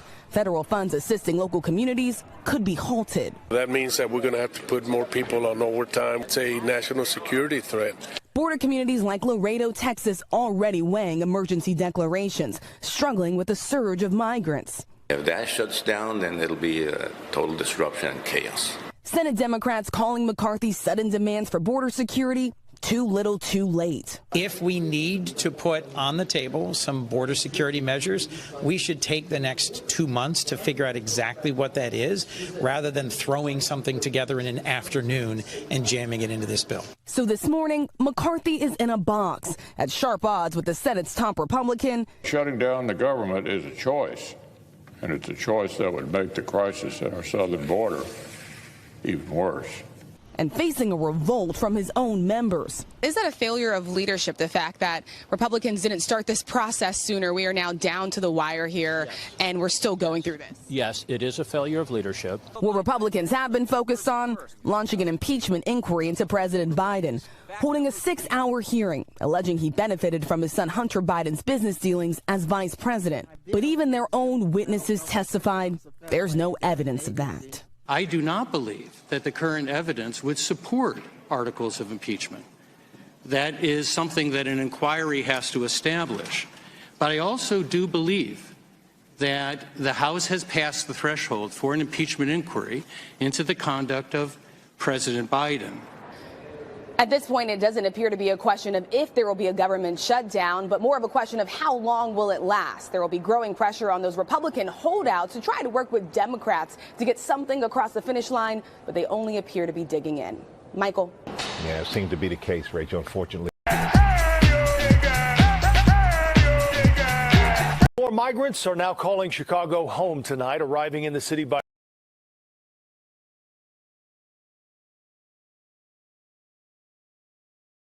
up over here, boy. They got me straight locked up. All right. So I got a message from Wee Boogie. So let me put that message up there real quick. Okay. Wee Boogie says that remember they had the anti-Asian law in the 1930s, right? Anti-Asian law, right? That too, right? So they were prohibiting them from coming. So they gonna come later on. That's why when you look at the census, you don't see all those other people there, right? Like took you back to 1790. You see there's so many white folks here, and then there's just us, right? And then you don't see Indian numbers until 1860, and then we go from there as white, us. You got Indians, but they don't even make 2 million until they get to almost 1990, right? And then the other people are coming by the time you get to about, okay, you know, the braceros is being used to funnel underneath because they say because of World War II, there's a lack of labor for the agriculture. So they're using these bracero programs to bring in them. But you see, according to the census, it says 1.8 million in 1930. Then there's none available for 40, none available for 50, and then 1960 it jumped to 9 million. So you have to say, how they jumped to 9 million? You know, damn, you wait a minute, 1.8 of you, which I was having sextuplets. You know what I'm saying? Everybody was having sextuplets. I mean, shit, even that ain't even enough. But right, so that means there was something else that was being funneled, but we weren't seeing that they were not recording. Could have been also the fact that again, you see, as I show you the diagrams of the graph that's showing you that all of a sudden the whites break out, and then by 1990 you see 10-11% now they considered to be Hispanics, right? So at one time they were considering themselves white, then now they done gone back into that, right? Played us with the brown and black coalition, right? But technically it was something else. But anyway, that's another topic for another time. But to your point, yeah, the Asians were denied coming in, right? And then they being able to come in the 60s, right? All right, so the point is the shutdown is happening, right? Is it a front because of the allegations of the impeachment, right? And the fact that they're trying to put legislation to do something about the border, as they're talking about, right? And then,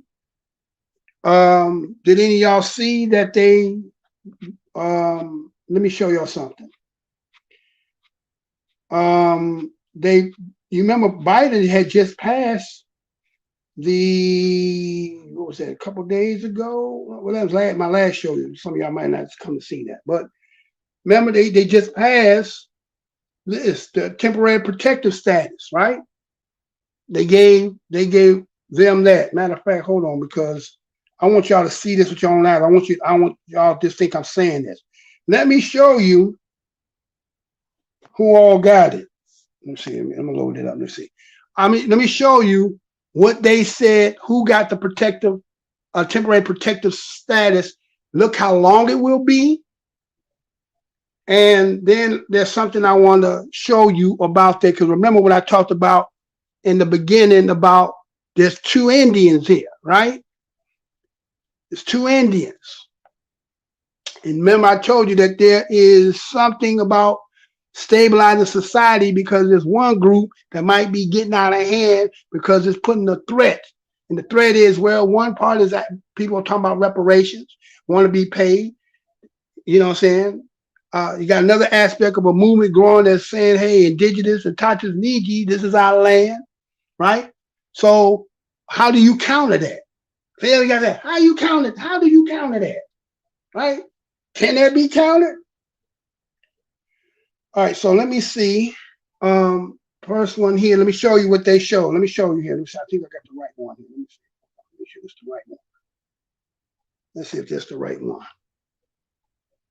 Hold on, right. I think that's the right one, right? So let me get Wee Boogie down from there. Take Wee Boogie down. All right. All right, so you see on your screen there, it says the 18 months registration period under the TPS designation.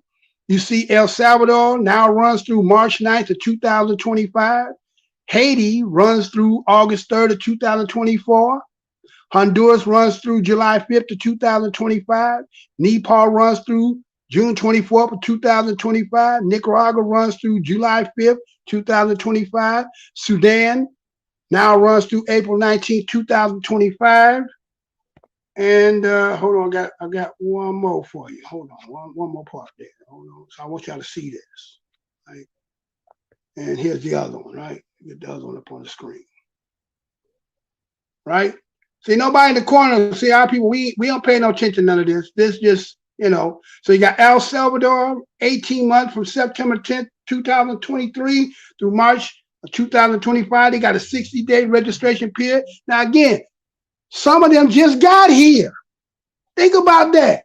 Some of them just got here. Whether it's illegal, whether it's legal, they got the temporary protective status. If you was on my other shows, if you see my other shows I showed you, right? That, I'll talk about it as we go on. But as you see on the screen, you're seeing the dates that they're getting extended. But Hades is already done. You ain't gonna see no Hades. And guess what? When you look at all these names here, you know what most of them are? A lot of them is gonna be considered European Native American. Let me say that one more again, except for the Sudan. And know what they say about Sudan?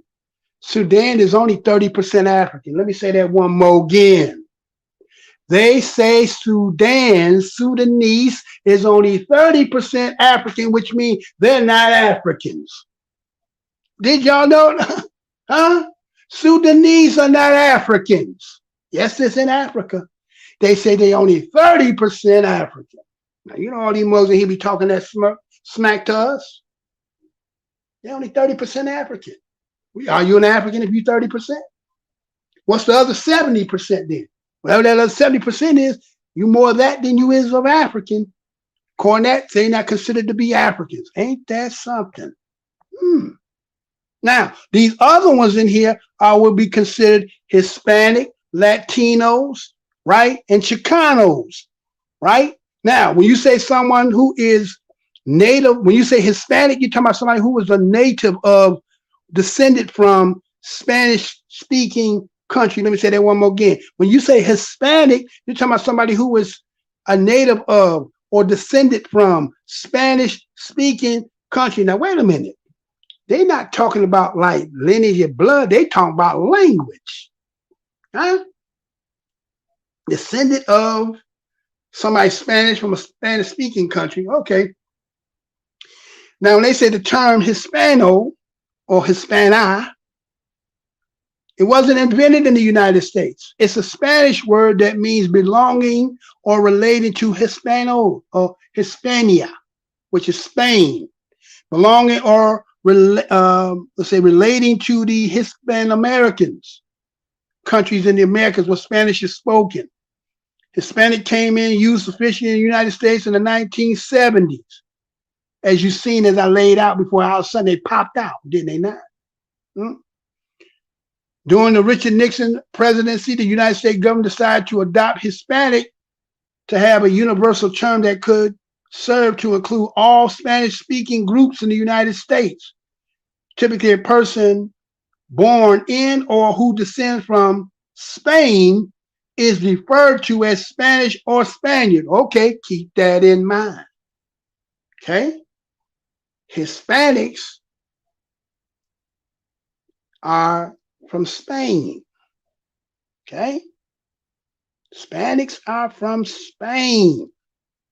When you talk about a Chicano or Chicana, again, someone who is native or descended from Mexico, who lives in the United States. Let me say that one more again. A Chicano or a Chicana is one who's descended from Mexico, lives in the United States.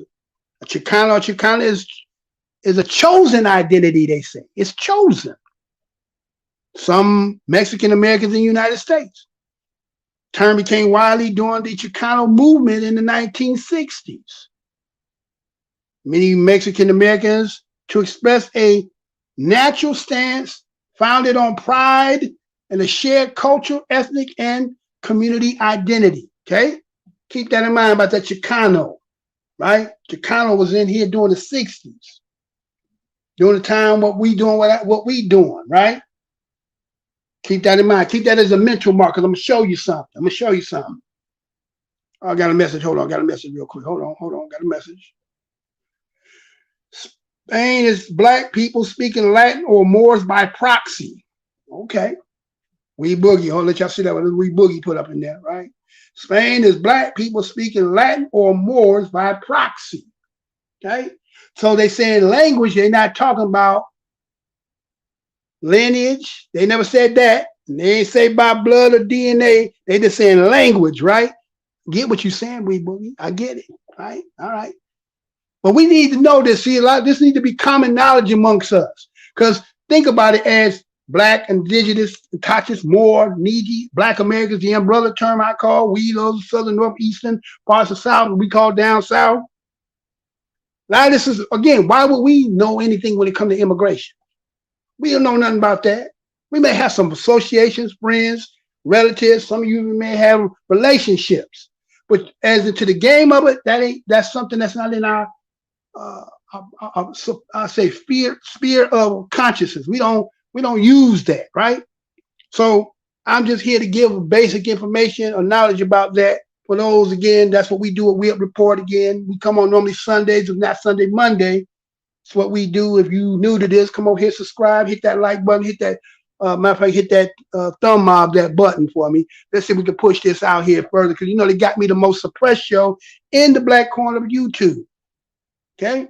Anyway, so a Latino and a Latina, they say, is someone who is native or descended from the Latin American countries. Okay. The term Latino or Latina includes people from Brazil. Well, wait a minute. I thought those in Brazil were Africans. I thought the ones in Brazil. Okay. So, okay. It excludes those who were born and descended from Spain. Now, there's a distinction in Brazil. Latinas, who were born or descended, but not all Brazilians identify themselves as Latina, but many of them, Hispanic, refer more to the language. White Latinos and Latinas refer more to culture. Huh? Wait a minute. Okay. One by culture, the other one by language, and the other one is, all that shit mixed up. But when everybody come here, they showed out to tell black Americans who we is, though, right? Who agree with me? Everybody from everywhere else is very sure, but when they come here to tell us about what we is, but in their own shit, their shit scrambled too. Some about the culture of it, some of them by the language of it, some of them by the, So, yeah, right? Okay, so it's easy to come somewhere else and to shave that off and graft into something else, because I guess y'all was a melting pot, a motley group of people anyway, that just by exterior, y'all was distinguishing yourself to be distinct, but really y'all all damn the same damn people, making some distinctions of some shit that don't matter. Well, here, when we go back to here, it was them and then it was us. Okay, now where we at today, well, it's another story, right? That's a whole nother damn story, right? So Latinx, these are they call these gender neutral terms to refer to Latino and Latina persons. The X replaces the male and female endings with O and A that are part of Spanish grammar conventors. This term comes from the American-born Latins or Latinas who want to be more inclusive and gender neutral, which is more akin to the English language. See? Do it take all that? Do it really take all that? Right? Do it really take all that? Okay. Well, how about this? Just give us a little introduction. I seen this the other day. I seen this. Since we're going to talk about this Latinx and talking about culture, I want y'all to see this. What's this? Because I know what it is. Let's see if you know what it is. Y'all ready? Check this. I'll be right back. A building in Fullerton turns heads. From its facade to its gate, it's a store that sticks out and is for those who want to stand out. They're not going to miss you. Custom making the iconic wide brims. If you're a hat guy, we've got the hats. Wide lapels. We make the tie also. wide legs, and even chains. They asked me, why did they wear a chain? Well, I don't know. Why do you wear a necklace? And now El Pachuco Zoot Suits is celebrating 45 years in business. It feels terrific. I have to pinch myself. I can't believe we did that because it was really a long shot. It all started when Phyllis Estrella watched the play Zoot Suit in 1978. She was blown away by the styles, but when she set out to buy the suit, she had trouble finding them. So she hired tailors, made patterns, then made road trips with her banker husband and son, promoting their designs at lowrider car shows. It was a chance. It was an idea that we had, and we were hoping that it would take off. But I figured if people would like it as much as I did, it would be a success. It was a success. But in the early years, she learned that like in the place she loved, the suit still hadn't shed the thug image that led to the Zoot Suit riots in 1943. When we started this 45 years ago, things were a lot different. The style was very negative. The parents didn't want the kids to wear the suits to school for the high school prom. The schools would not allow them to wear the suit. So things weren't like they are today. She wasn't born when mobs of servicemen and civilians terrorized suit suiters for several days in Los Angeles, yanking them from streetcars and beating them. But husband Ray Estrella says his brother was a suit suiter. And I recall more than once him coming home with his clothes torn, beat up, because the police would hassle the Zoot Suiters. Historians say the mobs were fueled by ethnic and racial tensions and used patriotism as a pretext to target mostly Chicano youth, although black and Filipino Zoot Suiters were also attacked. Pachucos, as they were known, were portrayed as Mexican-American gang members and their flashy clothes as unpatriotic because fabric was rationed at the time.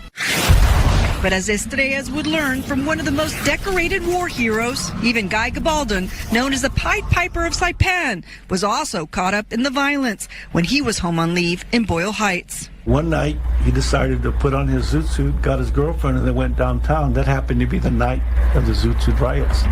He said he got beat up, jaw got broken, and he tried to show his ID card to the Marines that were beaten up and said they didn't care. They just beat the hell out of him.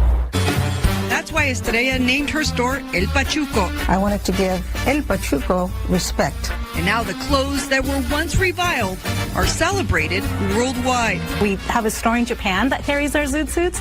We have a dancer in France that we sponsor, and he wears Zoot Suits. We have customers all over the world, Kid Creole. And the likes of Johnny Depp and Edward James Olmos have been clients. And daughter-in-law Vanessa Estrella. I love being able to present like I said, I'm Mexican, so me gusta representar mi cultura. And even the grandkids proudly wear the designs. We have a lot of customers that come in and they'll say, my grandfather was a Pachuco. My great-grandfather was a Pachuco. I come from generations of Pachucos. And so it makes us proud to hear those stories. In Fullerton, Christy Fajardo, Fox 11 News.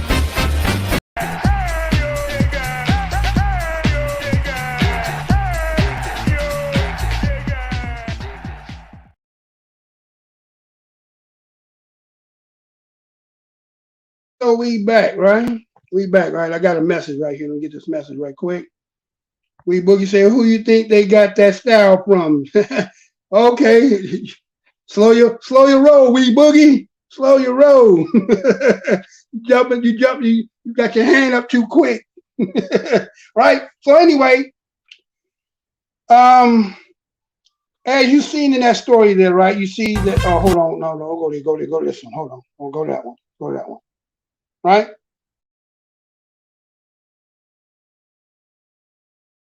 So you see that this couple here decided that she said she seen a play back when she was little, talking about Zoot Suits, right? And decided that they're gonna make this as a business, right? They're gonna make this a business. And so there's a connection in their history that they say, as they said, the Pachucos, right? Right, the Pachucos, right? So they're talking about, again, we're talking about 1940s, right? 1940s. They're talking about how in Los Angeles, And as they showed, there were some things that they showed that we're gonna get into. I'm gonna get into the part that we Boogie talk about, because, you know, again, we being the Tasha's Indigenous, Nietzsche Moors, Black Americans, all the above, you know, we don't contribute so much in this land, and people who are relatively new here, few generations or so, seem to encroach upon things, you know, and you know, back in the day when you was in school, you remember, let's say if it's a young lady, let's say you had an accident, let's say your menstrual came on, somebody spilled something on you, saying the young man, pants ripped or something, you go to the lost and found, right?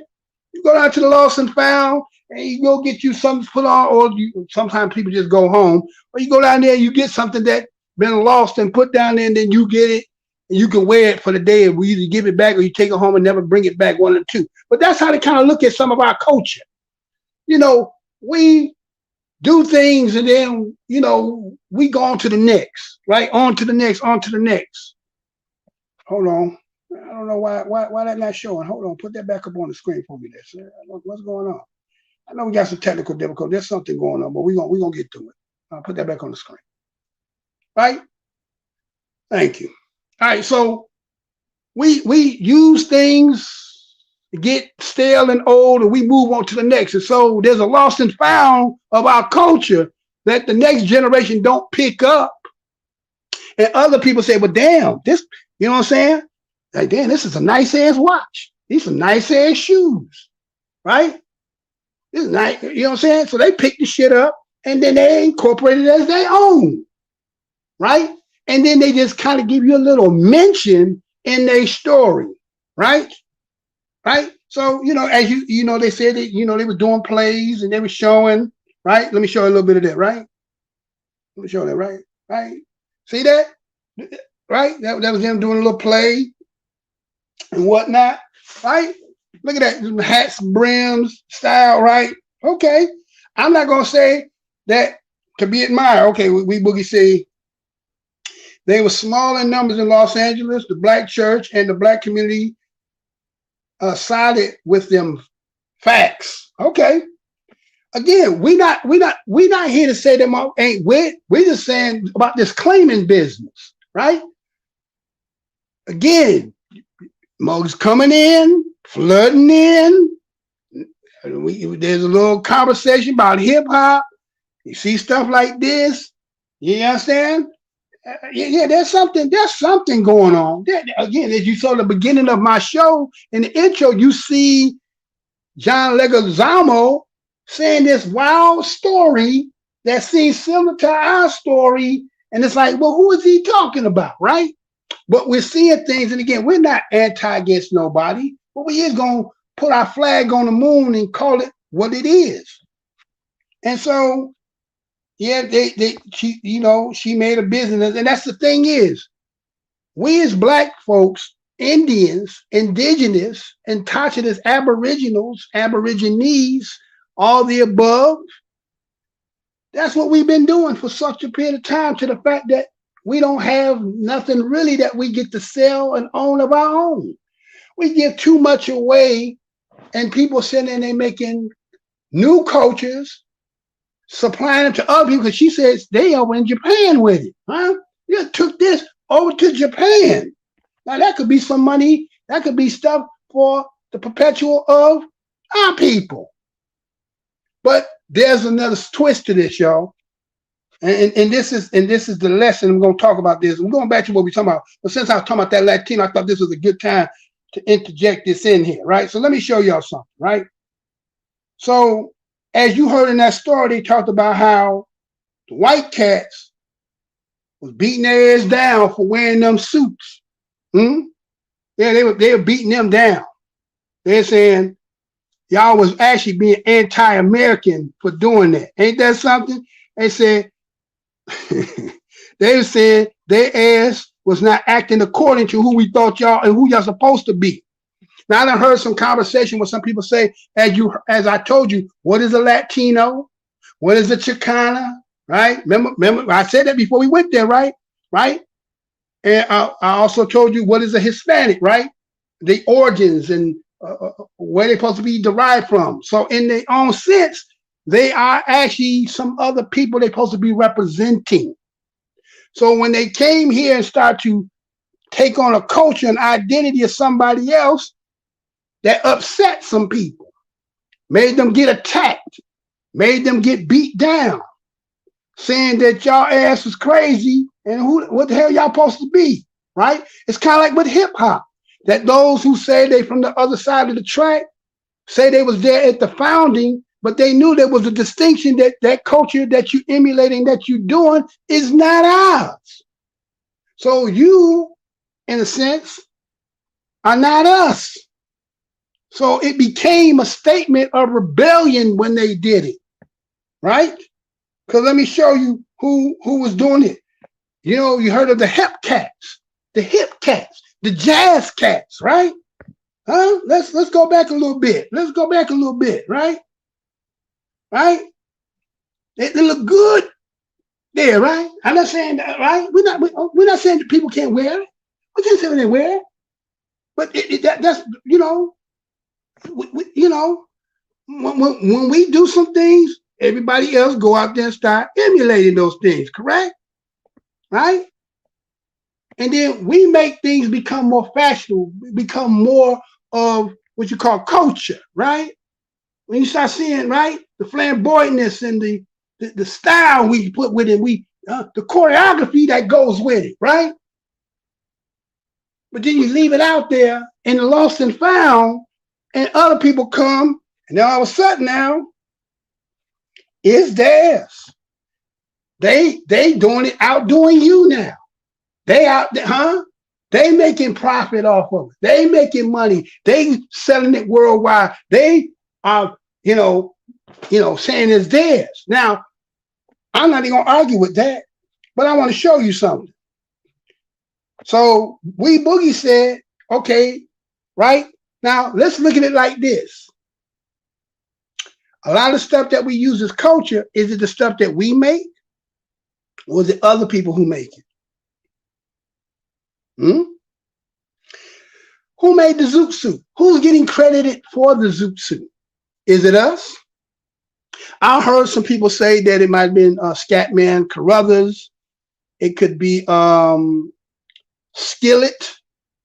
Oh, what was his name? Leroy Skillet from Sanford. Son really was Skillet that was wearing some oversized big clothes, right? But they don't give it to him. You know who they gave the credit to? That is. Let me show y'all who that was. Right? Let me show who it was. Right? See that right there? That's who they gave it to. Harold Fox, who took credit for the zoot suit. He died.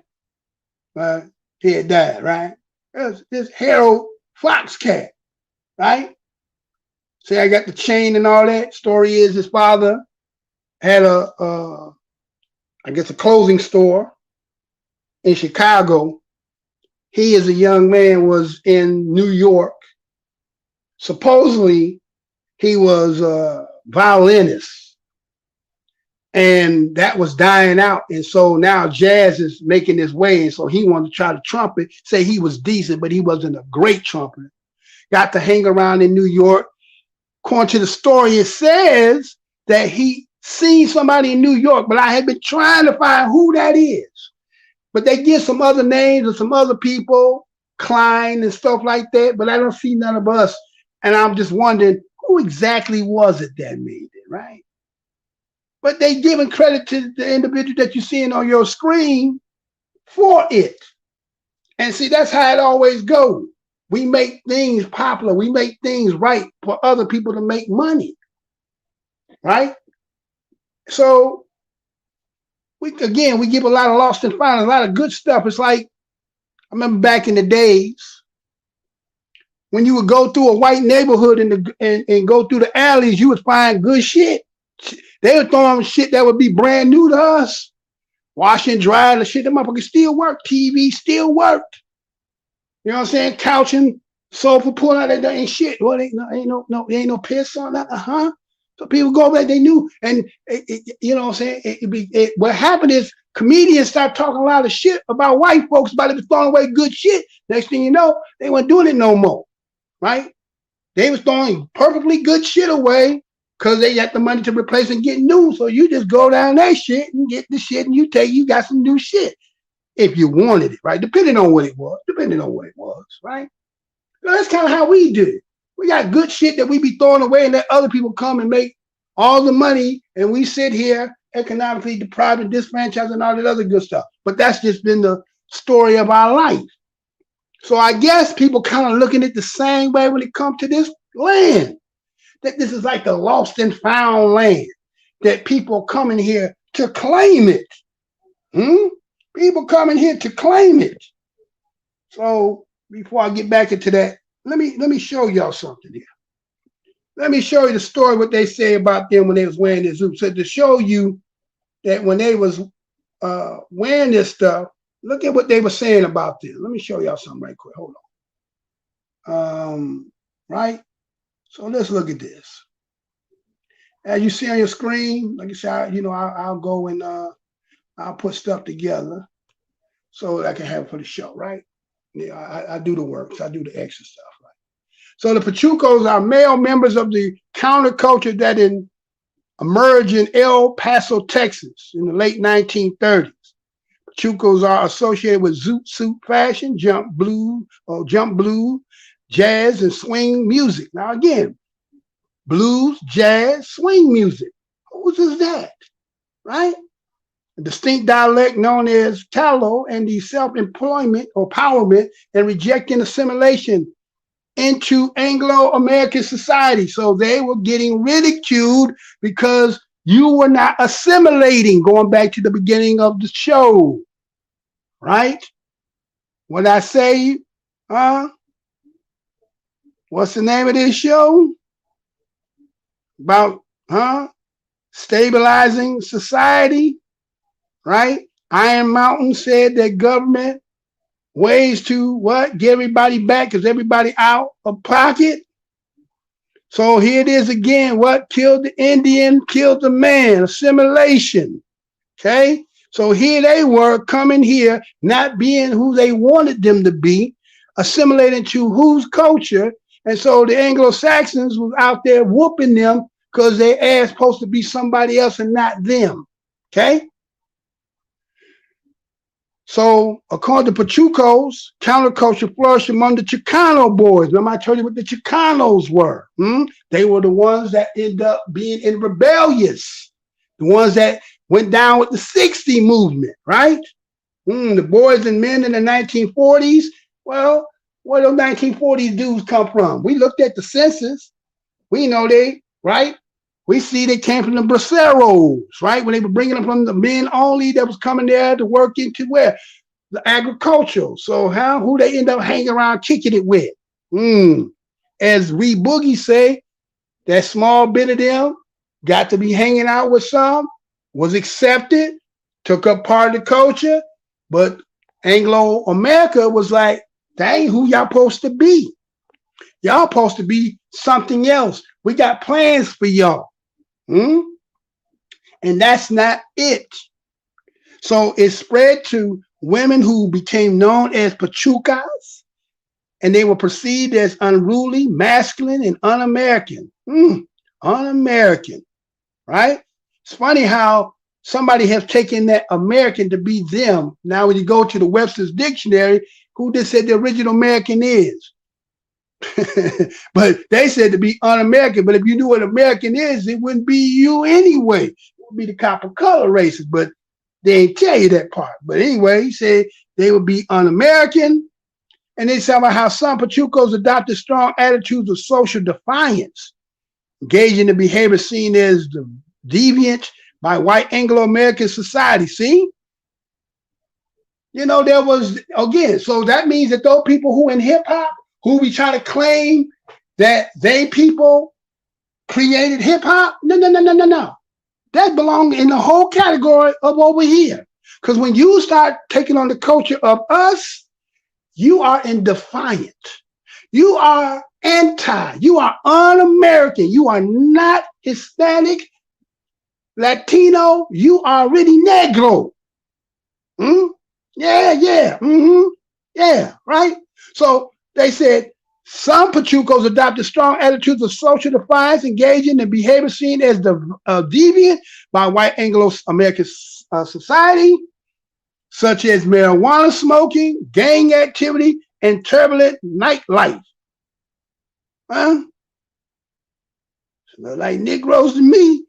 Although concentrated among the relatively small group of Mexican Americans, the Pachuco counterculture became iconic among Chicanos and the predecessors for the Chulo culture. American Chulo, right? Right? The Chulos, okay, which emerged among the Chicano youth in the 1980s. Pachuco emerged in El Paso, Texas, among the group of Chicano youth who was influenced by African American culture and urban hep cats, as I showed you. Although it may have roots in Pachuco, Hidalgo, Mexico, loose fitting clothing was popular among men and later spread throughout the Southwest into Wee Boogie's area, right? That's where we're gonna go to Wee Boogie in them area, right? So look at that. See, you got to know your history, because when people are doing things of yours and then trying to pass it off like theirs, you got to know where it came from, right? So it's funny when they talk about how they go to El Paso, Texas, then they end up going through California and they're going to go up there to San Francisco, right? But you know, there's a history in San Francisco that's maybe that a lot of people don't know about. Did y'all know that they have, what they call it? The Barbary Coast in San Francisco. You familiar with that Wee Boogie? The Barbary Coast in San Francisco. It's called the Barbary Coast. They said they named it because it was similar to those that was in the Barbary Coast in Europe. It was blacks that was there running it. That's where all your pimping, hoeing, that's where your rowdiness, they was all over there, called Barbary Coast. American sailors go over there and get stuck up, put ransom on them right here in the whole United States, right there in San Francisco. Yeah. So that's what the Texas Paso mugs end up, some of them going, but that's in the 1800s. Being up there in the 1800s, right?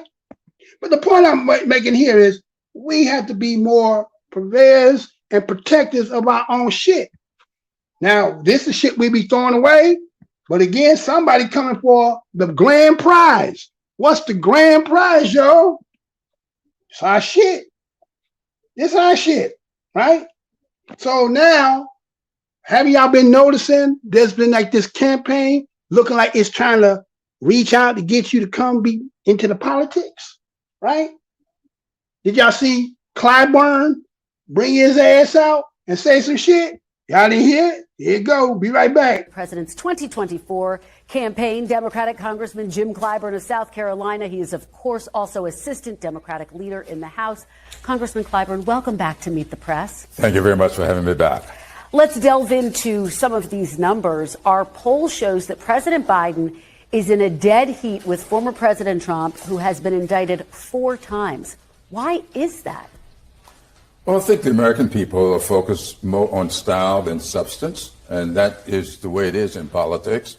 Joe Biden is a man full of substance. The style is something you get from another candidate. You won't get it from him. He believes in democracy. He believes in the American dream, and he does what he possibly can to help people fulfill that dream and maintain this democracy. And that is not the kind of stuff that you poll very well. Well, Congressman, our poll shows that the vast majority of Democrats want to see a challenger to President Biden. Is he the strongest candidate for 2024? I feel strongly that the American people believe that as well. When you are out this far, I remember back, was it 2010 and 2012? We got shellacked in 2010. And in 2012, all the polls I saw said Obama had no chance of getting reelected. The Democrats wanted an alternative to Obama. What happened in 2012 is now history.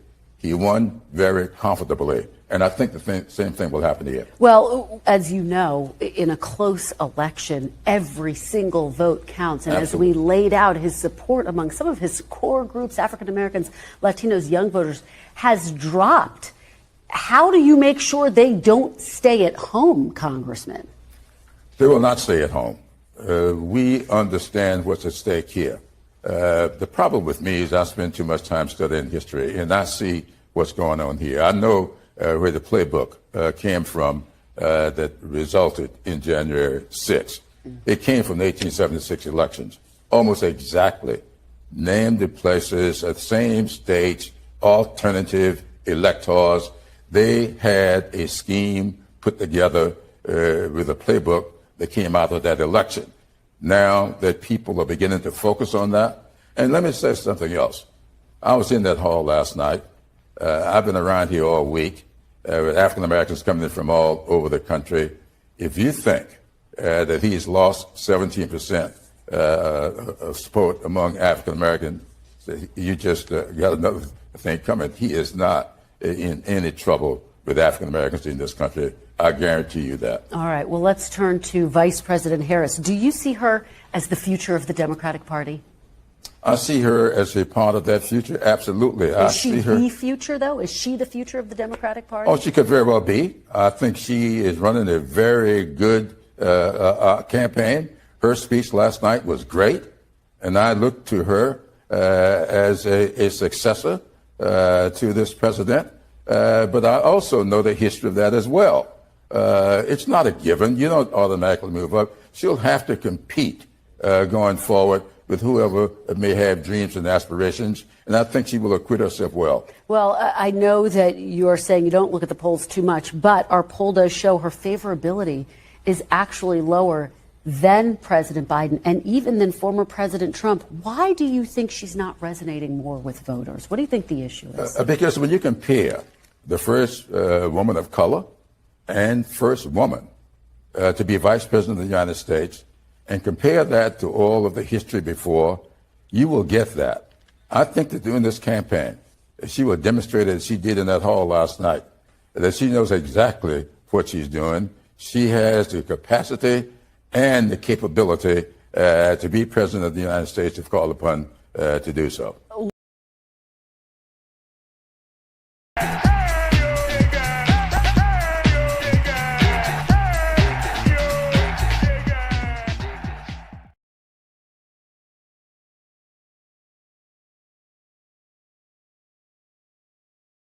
It is really freezing me up over here.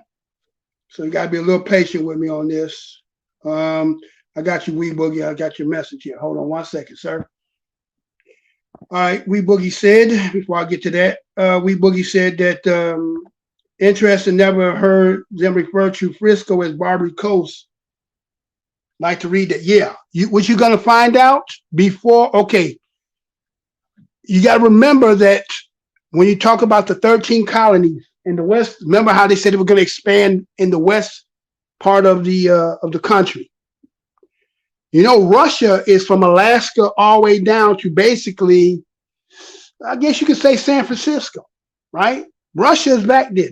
Remember, we got Russia from Alaska. I mean, we got Alaska from Russia because of the Civil War, because they were going to back them if England and France was going to help attack with the South, according to that story, right?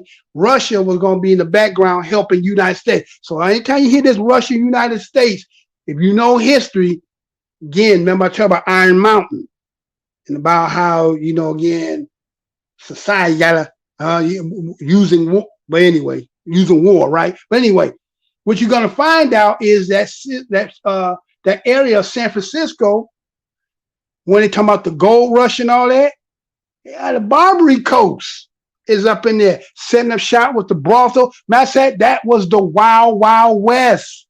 You know how you always thought when they talk about the Wild West, they may think like it's all of the United States. No. They talking about there where it was lawless and you can get robbed. The niggas was, they did everything there, right? That was the Barbary Coast. What they call San Francisco, Barbary Coast. Yeah, go. You know what I'm saying? That's gonna be very interesting when you find that. Because I did when I was like, oh damn, okay. But that's where that was. And I was like, well, why they call it that? And why nobody really know about that? Because again, like you said before, about being here, being Moors, right? You have those who know their history of being about Moors and us being here. Not just the fact that they talk about the what's it called, Lenapes, Indians as Moors. You also have the Delaware Moors, right? And then they got something that's over there, but they're not really saying they Moors, but they call it the Barbary Coast, and it's really black folks running it who are not slaves. That's what you're gonna find out, right? Larissa, again, I throw things out here. You know what I'm saying? I be throwing stuff out here, right? So we Boogie also said, dude is lying, probably Biden advisor. Well, really, if you think about James Clyburn, he was the one that supposedly got South Carolina to get Joe Biden over the hump. Remember that? It was James Clyburn who got supposedly Carolina that got Biden over the hump, right? But again, I wonder sometimes when I be listening to some people that always have that boomerang, everything negative against black folks. They always say, well, y'all the one voted Biden in. Well, wait a minute. I thought we seen Donald Trump fighting to say that they cheated. And everybody forgot they was in damn liquid blanket 19 season. They had to be locked in the damn house and scared to death you're going to catch something. But everybody went to the damn mailbox, right? Everybody did that, right? So again, you know, like I said, some of us, you know, let's say expansion of our mind is very short. We can get bumped and forgot about we supposed to be going that way, right? So we kind of forget some stuff. But it's always good to be black people talking about black people, right? I'm not here to sit here and we're gonna be saying about white people. This is history. Now, whoever that is in the history we talking about, it is what it is. That's the story you told. That's the thing we're gonna tell. If it's a shoe fit, you just have to wear it. Now, as you said, as an advisor, more like puppet. You understand? You got to think of like this. As people, black, conscious, indigenous, Moors, and so forth, do we really got any representation? Is the game really for us to be represented? Right? Matter of fact, to even go into, I'm going to come back on this point. Well, let me finish it. Let's just do it before I go to the point. Because I'm going to show you something when it comes to this again about voting, right? So here it is. She asked him, James Clyburn, right? She sat there and she posed this to him, right? Let me put that on the screen so you can see it, right? Right? So she said, hey, James, you know, Biden is in a dead heat. Now, here's the person you running against. Now, think about this, what she said, y'all.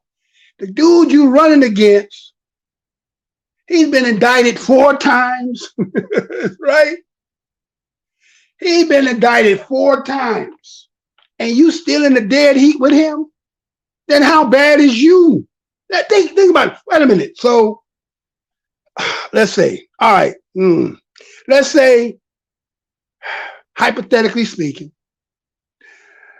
he's Jeffrey Dahmer, John Gacy, the Unabomber, and whoever else you want was the 4th person.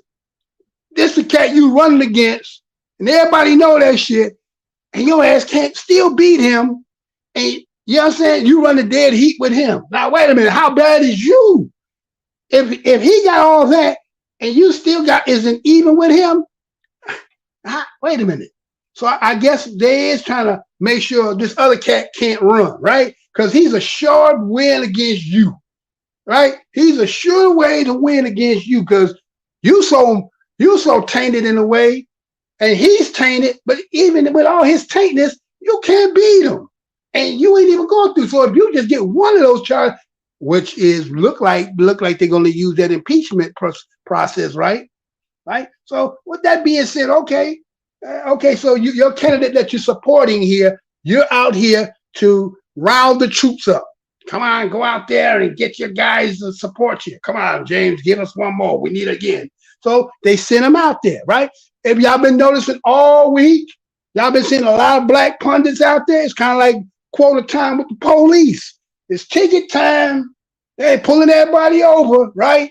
Right. So she says, she goes and said, the American people. Now, this is what he said. Now, listen he get back to what she said. After he said, well, he's 4-time marred and you're still tied with him. She said, well, he says, well, the American people focus on style instead of substance. Is that a black thing? Well, a white man can't jump. Remember in the back of the car when they were dropping Wesley off to go into the Vista views? Remember him and Wesley's in the back? He said, how much that chain put your people back? He said, hey, he said, well, kick it to me straight, right?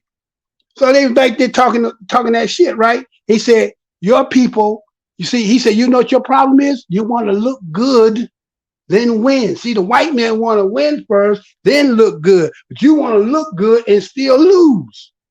And then West say, oh, you don't know shit about me, right? Okay, now, that's what he pulling. Style versus substance. Really? Say, Donald Trump is style. Oh, you like his style, but he got no substance compared to Joe Biden. Joe Biden is full of substance. Yeah, what kind of substance? You know, there's a lot of things you can say the word substance to be, right? But what kind of substance? Shit, piss, you know, there's a whole bunch of shit you could be, right? Okay, but anyway, he said, believes in democracy. Joe Biden believes in democracy. See, this script talk, right? Believes in American dream. Wait a minute. All right. Now, wait a minute. You, according to what we think you from South Carolina, thinking you part of the people to cut and so forth, democracy. We ain't seen that yet. American dream. Seems like everybody but us. Now, again, some of you, based on your talent, some of the things that you can be part of the cog and wheels in here, you found some ground. You found a way to get in. You done kissed enough ass. So you get a good check, right? You kiss some good ass. You don't tell everybody how you got that nice house and kitty cat and you be getting walked over like a damn, a rug and shit. You don't tell about that part. But you look good. You got style, huh? You driving good, looking good. They tell you living off your credit card. Fucking at the job, on your damn last nerve. You want to go postal, but you can't because baby needs shoes, my wife needs clothes, all that, right? So you can't do it, right? So anyway, so he said he helps what he can do to feel, right, and maintain democracy. He can help what he can do. Sound like that's anything that you won't do, the color folks will do for you. Right? He can do what he, wait. Black folks still waiting on something.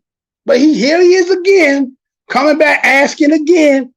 You know what I'm saying? Like every time you see the mother, always on borrow $20 from me. Shit, the nigga come again. Yeah, nigga, I ain't got no money. Huh? He ain't pay me back the last time. But he wants you to pay. Here he come again. But this time he ain't coming with it. Then they gave you a hip hop concert. LL Cool J. What the hell what did he say? LLJ Cool LJ. What some shit he said, right? God damn. Hey boy. LL Cool J boy. Come on, he got more muscles bigger than he couldn't even get it right. You know what I'm saying? Then he says that the things that make you not pose so well. He said the things that Joe Biden do make you not pose so well. I mean, nobody gonna vote for you. People call on the phone, want to poll you, and they ain't even thinking about they not for you, they against you. And you say, he doesn't poll well. He doesn't poll well though. Right? He doesn't poll well. Okay, is he the strongest candidate? Ask him, is he the strongest candidate? Who else they got? You see they showed that stat where they showed Kamala Harris, poll even worse than him. Yeah, right? Like y'all don't even got nobody, you ain't got nobody on the bench. You know what I'm saying? These niggas is the starters, and your bench is even worse than your starter. How the hell you supposed to win a game? You can't win. You ain't got nobody on the bench to put on the damn game. But they gonna somehow, did y'all see Hillary Clinton come out talking about something? He's gonna try to cheat again. Right? What do you mean he gonna try to cheat again? Y'all actually believe 75 million, 72 million people went out and voted? whatever, right? Okay, they did. We Boogie said if they lock Trump up, it's gonna tip the country over. I know that's why they're important. That help, right? Huh? Yeah, well, I got another one. I got something else for you, Wee Boogie. I got another twist to what you saying. I'll put that on the table, right? But did you hear what that what's her name? Marjorie Green? Did you hear what she is proposing? Stay tuned. Marjorie Green said something. We're gonna post that up here, right? So, yeah, can you believe that shit? I mean, this motherfucker is sitting here. They got them out there trying to get the troops together. Now, I know y'all heard it like I heard it. You heard what he said. They're going into the treasure trove. They're going in to pull out some. They're going into the reservoir. He said, "You remember back in 2010 and 12? You remember? Hey, do you remember that when they said Obama couldn't win? Oh, God damn it! Obama couldn't win. That Barack means lightning. That lightning done struck and then left. Ain't no more lightning in that shit. Lightning strike twice. You right, Wee Boogie. If lightning strike twice and it happened with Joe Biden, get prepared. It gonna happen, huh? Because they said, well, I'll go there when I get there, right? Okay, but let's look. He says that he polled, right? When he polled, he won very comfortably. He said this is going to be the same thing that happens here. He ain't Obama. What he gonna do? Give you the part 2 to if you don't vote for me, you ain't black again? What he gonna say? He gonna say if you don't vote for me at this time, you ain't black again. Well, damn, what was that the first time? Not me. Those of you who picked, right? He gonna tell y'all that he gonna give you part 2 to that one. He gonna make you feel bad. This some crazy shit though, right? Okay. Then she goes on and she tell him, she said, every vote will count. You know that, right? Every vote gonna count. Blacks, Latinos, young voters have dropped. You know why? Because we have gotten a little bit more mature in the game. It ain't the old chicken den and Pastor Chicken Foot bringing somebody in and everybody know what to do without saying anything. Now it's about tangibles and quid pro quo. And see, nobody want to promise because they already told you back in the day that they can't promise you nothing to give you nothing. So now they kind of stuck.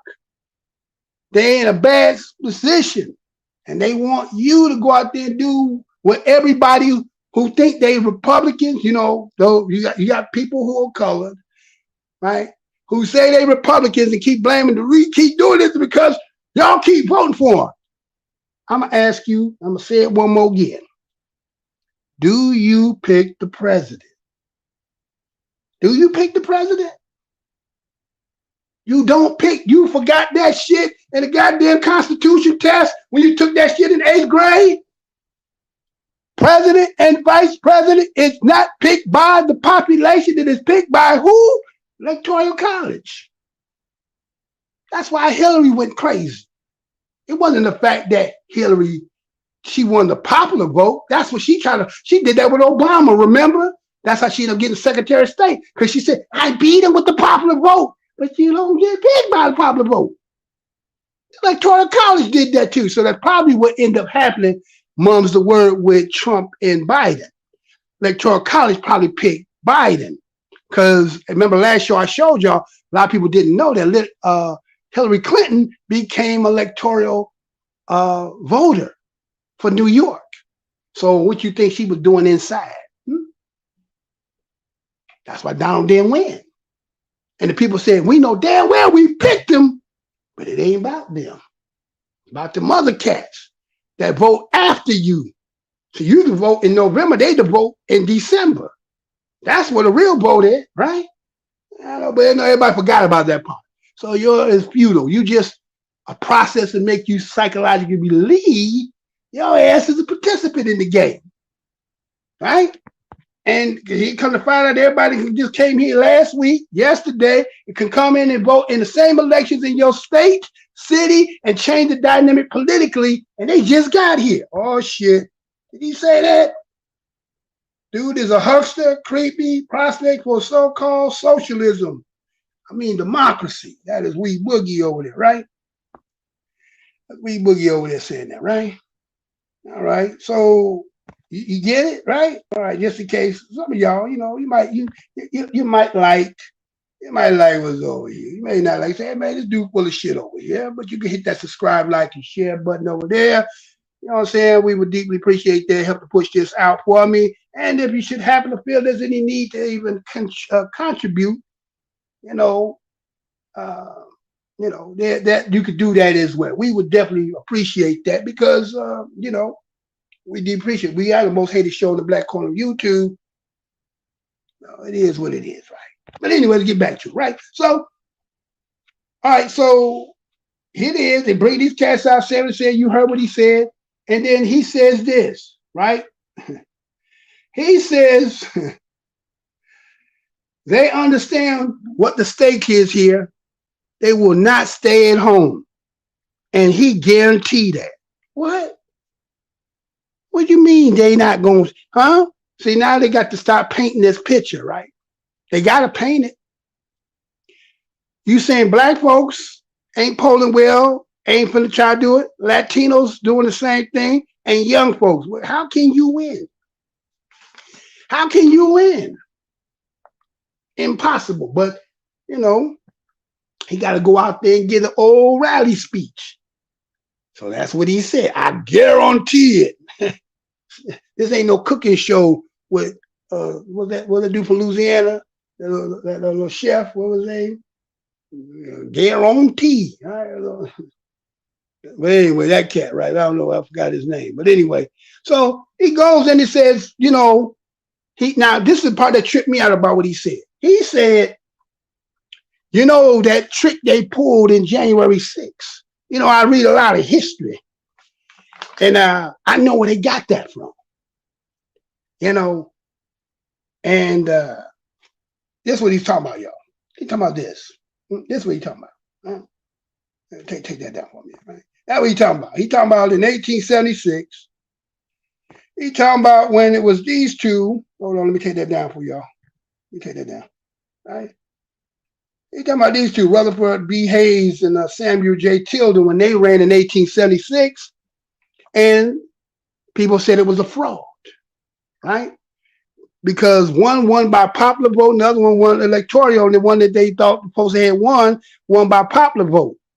So what ended up happening, the red shirts came out, Ku Klux Klan, going out, terrorizing black folks, because black folks was who? Republicans. Oh, shit, he didn't mention that part. He didn't mention that black folks was Republican at that time, and they was out there attacking black folks for being Republicans so that they couldn't vote. Now, I don't know how many black folks was voting at that time. I know probably it was men, right? And probably more men than the cloth and so forth and that stuff, but that's who they was attacking, but he didn't mention that part. Now, there's a movement of people trying to say, well, they're going to switch, and especially if Donald Trump run, they all going to say, well, we're going to go over here, we're going to try, the Coke and Pepsi taste. We're going to try this for a change. We're going to switch off this and go over there. But they doing everything in their power to make sure he can't be one to be part of it, right? He can't even, they got him so tied up, right? But he used that as a talking point. Again, what happened in January 6th is a scare tactic, right? And that can happen again. So you can't afford to sit at home. You're going to get involved, or you're going to let these people get in power, right? you know, it's kind of like looking at both sides like, well, shit, you already had a taste of the other side, what it was like. You survived it. If you can't offer motherfucker nothing, then why am I going over here with you? You give me nothing to choose. So there might be a lot of people who sit at home, even though they don't pick them any damn way. You know what I'm saying? Even though you don't pick any damn way. So let's ask this question. So if it's about population and representation, right, by districts, right? Let's say like they talk about districts and who got majority districts, automatically they're going to get representation from there, right? So then if the demographics are a majority of one group and they block vote this way, then let's say this influx of people who allow y'all think don't vote, but they are voting, do that somehow numbers, you know, go over into the category so that they pick with the electoral so they're going to be able to pull the move again? I'm just asking the question. I'm just asking the question. Is that what this, you know, again, what they call it, what they doing up in Canada, they call it, I said it earlier, it slipped my mind what it was. It's like a vote block, right? Where they get a bunch of people coming from somewhere else and they already know who they're going to do. They're going to come and this is what they're going to do. But in this case, they don't get the vote, but it's just their numbers is collective in a state gets the representation, right? So does those numbers have anything to do that will help to change the electoral person to be elected? That's what we got. Well, on next show, I'm gonna do the research on that because I ain't had time to do it. But I'm just thinking about that. Maybe that could be it, but you know. So then I seen this here, right? So here was Clyburn doing what he doing. And then, as again, like I told you, there's out there writing them tickets. Then did y'all see this? Be right back. Said, what is the crime? Because when you're talking about impeachment, you're talking about high crimes or misdemeanors. And I can't seem to find the crime. And honestly, no one has testified of what crime they believe the president of the United States has committed. But when we start talking about things that look like evidence, they want to act like they blind. They don't know what this is. These are our national secrets. Looks like in the shit to me. This looks like more evidence of our national secrets, say on a stage at Mar-a-Lago.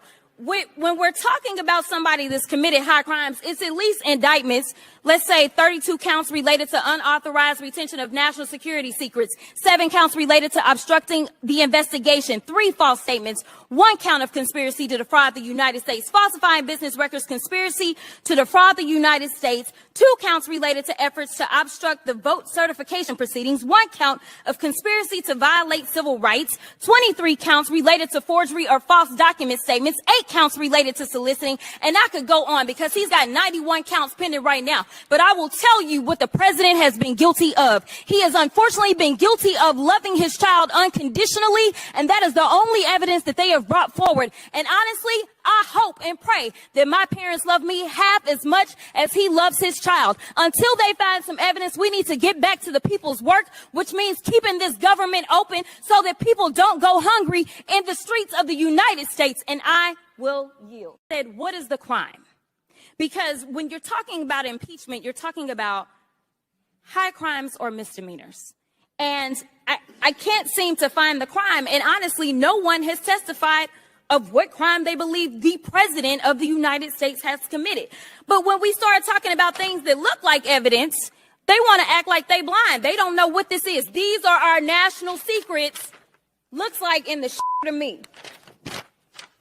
This looks like more evidence of our national secrets, say on a stage at Mar-a-Lago. When we're talking about somebody that's committed high crimes, it's at least indictments. Let's say 32 counts related to unauthorized retention of national security secrets, 7 counts related to obstructing the investigation.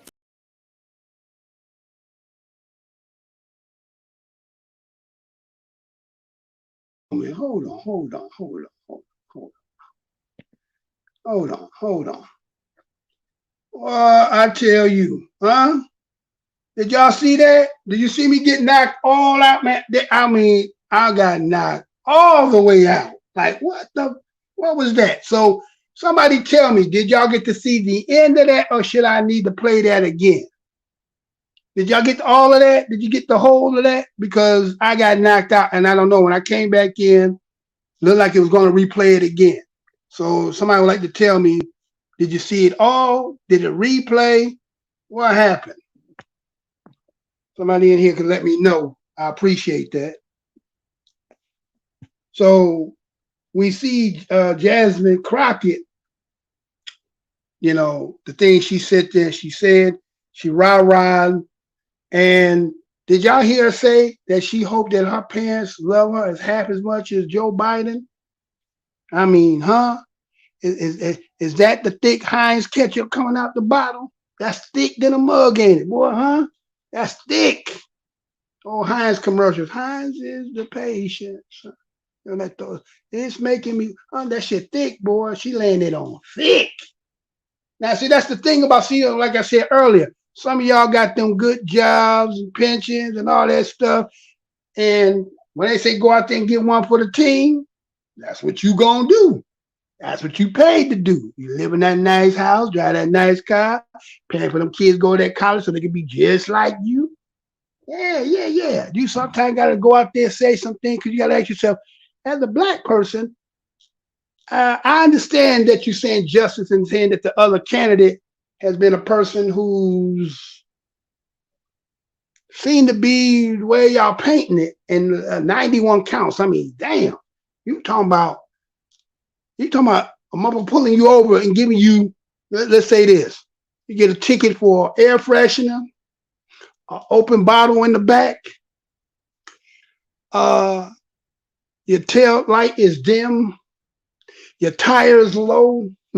I mean, a whole bunch of bullshit tickets, right? You're like, damn, man, you just really fucking with me. Really, that's what you do. You really fucking with me, just giving me all this shit. Well, if I throw that many, so everybody understand, if they throw that many tickets at you, he's just hoping one of the motherfuckers stick, because he know everything that he gave you was bullshit. No seatbelt, you got your seatbelt on, but it's between you and the judge. You got to, you know what I'm saying? I had it on. He said you didn't. Well, he was the proof. Well, his word is more credible than yours. You get what I'm saying? So these, loud muffler. Like, how the fuck is the judge supposed to know my muffler loud unless I can drive my car in the courtroom and let them hear it? Otherwise, I can bring in a video and say, Judge, you want to hear? I don't want to see the video. What? I don't want to see the video. Well, damn, you don't want truth, do you? Right? So 91 charges. You think you mean to tell me if you had not one of 91 gonna stick? Some gonna stick, right? They'd get him 91. That is crazy as hell, huh? We're gonna get that nigga 91 charges, huh? They sure weaponized. Okay. Yeah. Okay. We Boogie says they sure weaponized the lost Negroes against Trump. Biden got smut from his own fam on him. I disagree with you, right? But that's what I said. That's why I said they have to go out there. It's political season. So the pundits that you're going to keep seeing now are going to look like you. There was a lot of people who praised her for the way she sound, right?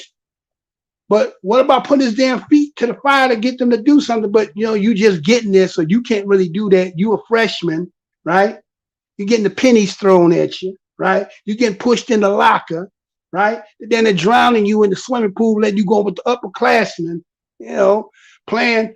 Y'all playing floor hockey, and the upperclassmen was beating the shit out of you, right? So she got to go in and take her punishment. She can't come up there and say nothing right now. She just got to take her lickings, right? So they done put her out there. Go out there and shine for us. So here she is, put on a display.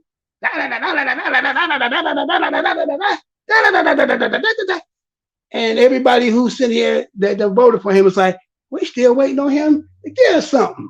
And you talking about if your parents is just as good, right? As he is as a parent. Well, the Bible says that even Satan gives his own children presents. So they don't make no difference about giving gifts, because even the worst one will still treat his kid right. So that ain't really no compliment. But I was just kind of wondering, who is she? Who is she? Who is she? Is she? I was wondering, you know what I'm saying? You know, I won't do the research, right? But I found the interview she did, right? I want y'all to hear this, right? I want y'all to hear this. Now, again, just because you melanated don't mean that every situation that historically has happened to some of us, everybody has gone through it. Some of us can be, you know, it never, nobody in your family, never happened to you. You hear stories, and it's not none part of your life.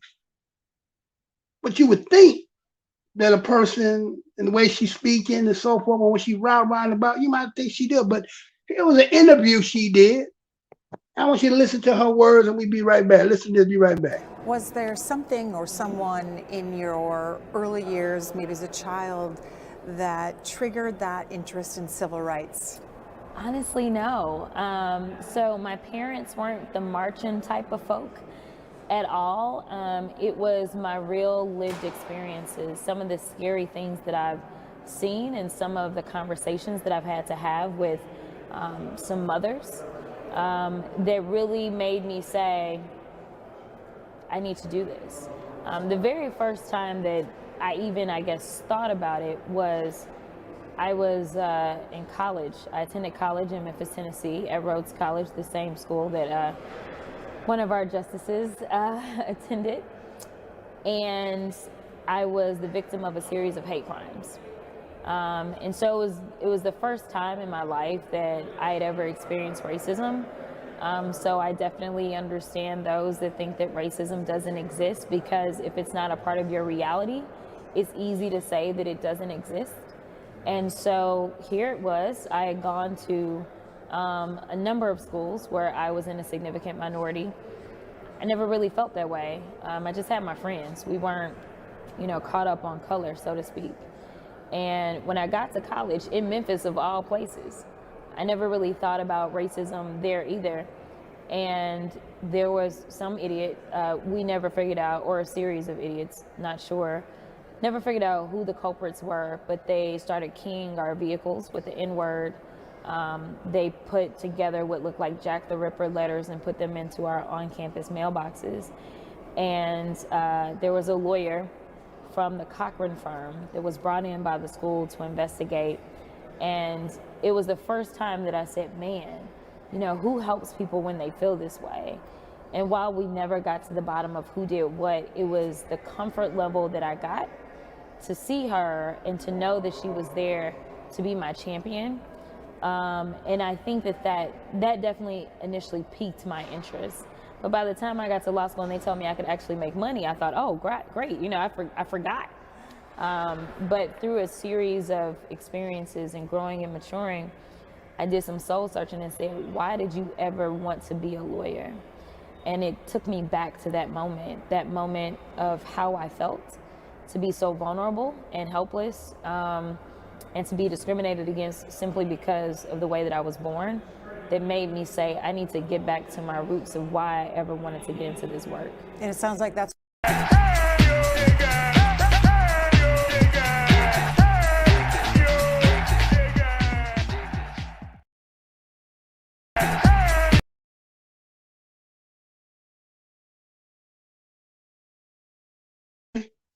All right, so we back, right? So that's Jasmine Crockett, right?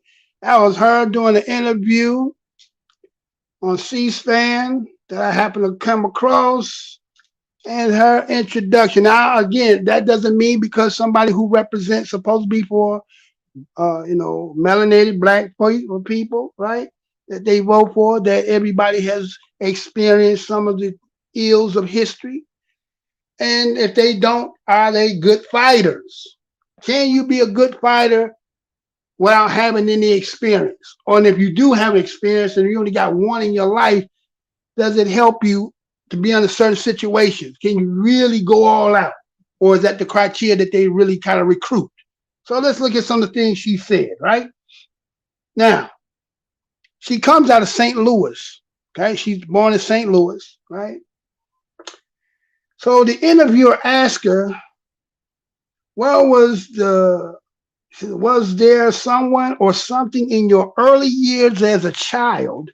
I don't know if y'all had heard that, maybe skip, because again, that's some technical difficulty, that triggered that interest in civil rights, okay? Was there someone or something in your early years as a child that triggered that interest in civil rights? She said, honestly, no. Okay? Now, again, touching his digits, Nietzsche Moors, African-American, no, not African-American, Black Americans, so forth, right? Most, I'll say 90% of people going to say something in the realm of history. You go with the old top answer, MLK, right? Right? Yeah, right? You may say the struggles of the people, civil rights movement, none, nothing, no. Then said, remember she said about Joe Biden and her parents, right? She said, oh, my parents wasn't the marching type at all. A lot of our people didn't march. A lot of our parents and grandparents didn't march. Don't mean that they didn't feel some kind of way. They didn't talk about certain things, right? But she said, no. She said her experience is lived, right? She used lived experience, seen and conversations she had with some other people that made her really say, I need to do this. That you heard her say that. She said she heard conversations and other people's about their situation, and this is what made her do this. Now, wait a minute, that's she said then. But remember what she said at the end. Okay, we'll go there, right? She said the first time she ever thought about this, about what? What is she talking about this? Oh, what she asked her? About civil rights? Okay. I was in college. She attended Tennessee, and she talked about how one of the justices attended there, right? Y'all heard her say that, right? She said she was a victim of the school hate crime the first time she had ever faced racism. Okay? Huh? That was the first time in her life when she got to college. There's a lot of people. See, it depends on the area you come out of. And that's why sometimes people look at some of the people who are a little older, Gen X and above and so forth like that. Oh, y'all are outdated. You know, things done change. It ain't the same. We don't see the things you talking about, right? Okay, all right. Okay. So by the time you normally go to college between 18, 20, right? Well, 18 to 20 years old. Okay. It's never too late. You know, it's you know, it may not be as more prevalent as it has been, or a little bit more hidden, or maybe a little bit more subtle. Okay. So for her, when she got to college, then she became a victim, and she definitely understands those who say that racism doesn't exist. Right? She understands them. Wait a minute. You only had it one time, but you understand those who believe that it doesn't, because you say because it doesn't exist, they think that because they never encountered it, never heard anybody, no association to it whatsoever, that racism doesn't exist. Y'all read history, don't you? You read history. So how can you say you never heard of when we Boogie says she will be no different than Kamala? But that's the whole MO there, right? You can't, you know how hard it is to get somebody who really qualified to go up in there to represent us? It's like a needle in a haystack to get somebody up there. It's kind of like, again, going watching Eric Mays over in Detroit and seeing the hell he going through just on the decorum and trying to get budgets and shit passed. Look what he's going through. So just imagine if you take Eric Mays and put him in the other arenas, right? Could he even get to the next level of that, right? And I'm not saying that his politicking is 100 and everything that he says is exactly right, but you know that what he's trying to do and what he's trying to establish can be respected. Now, everybody else that's in there that's of skin of kin may not see it the way he do, the same way, like she said, she not too familiar with racism. She don't know the nuances and the underlying. So she is like a fish out of water when it come under the situation. So we say, can you really represent if you don't have the experience to understand the nuances, the undertones, the angles that people come from, especially when you talk about legislation when it comes to getting in the pot. Right? We need people that represent us, that understand all that. So you get it for yours, you get it for ours. Quid pro quo. But because of, and I'm gonna do on the next thing we're gonna see after this, there's a reason why we can't never really get that kind of representation. Because these are the things we got to deal with. I'm gonna show you next, but we'll get into that. But again, can we have people who represent us that don't have that kind of experience? Just because you have the knowledge and you can spit the lit and know the law, but do you have to have that je ne sais quoi about the ordeal so that you have a certain dog about you? Or is that a criterion that they will not put in there because of that? That's things we got to ask ourselves, right? That we never get that kind. So that's why when we see people, personages in history like Malcolm X and like that, and the fiery and the stuff, you believe Malcolm would have been a great politician. But they never let Malcolm ass in. You get what I'm saying? You had Chambers over there in Nebraska, right? There's a brother that was something, I forgot his first name, something Chambers. He got in there and boy, he was dynamic in there, but he was just one person. So like I said, like watching, if you go over there and watch Detroit with Eric Mays and them and see how Eric Mays and what he does and his understanding, the knowledge and wisdom and politicking, and you can see how those of his own cut, there's two young ones in there, and everything he do, they in opposition to him. And everything that Miss Ann and them do, they seem to find a way to pass for them.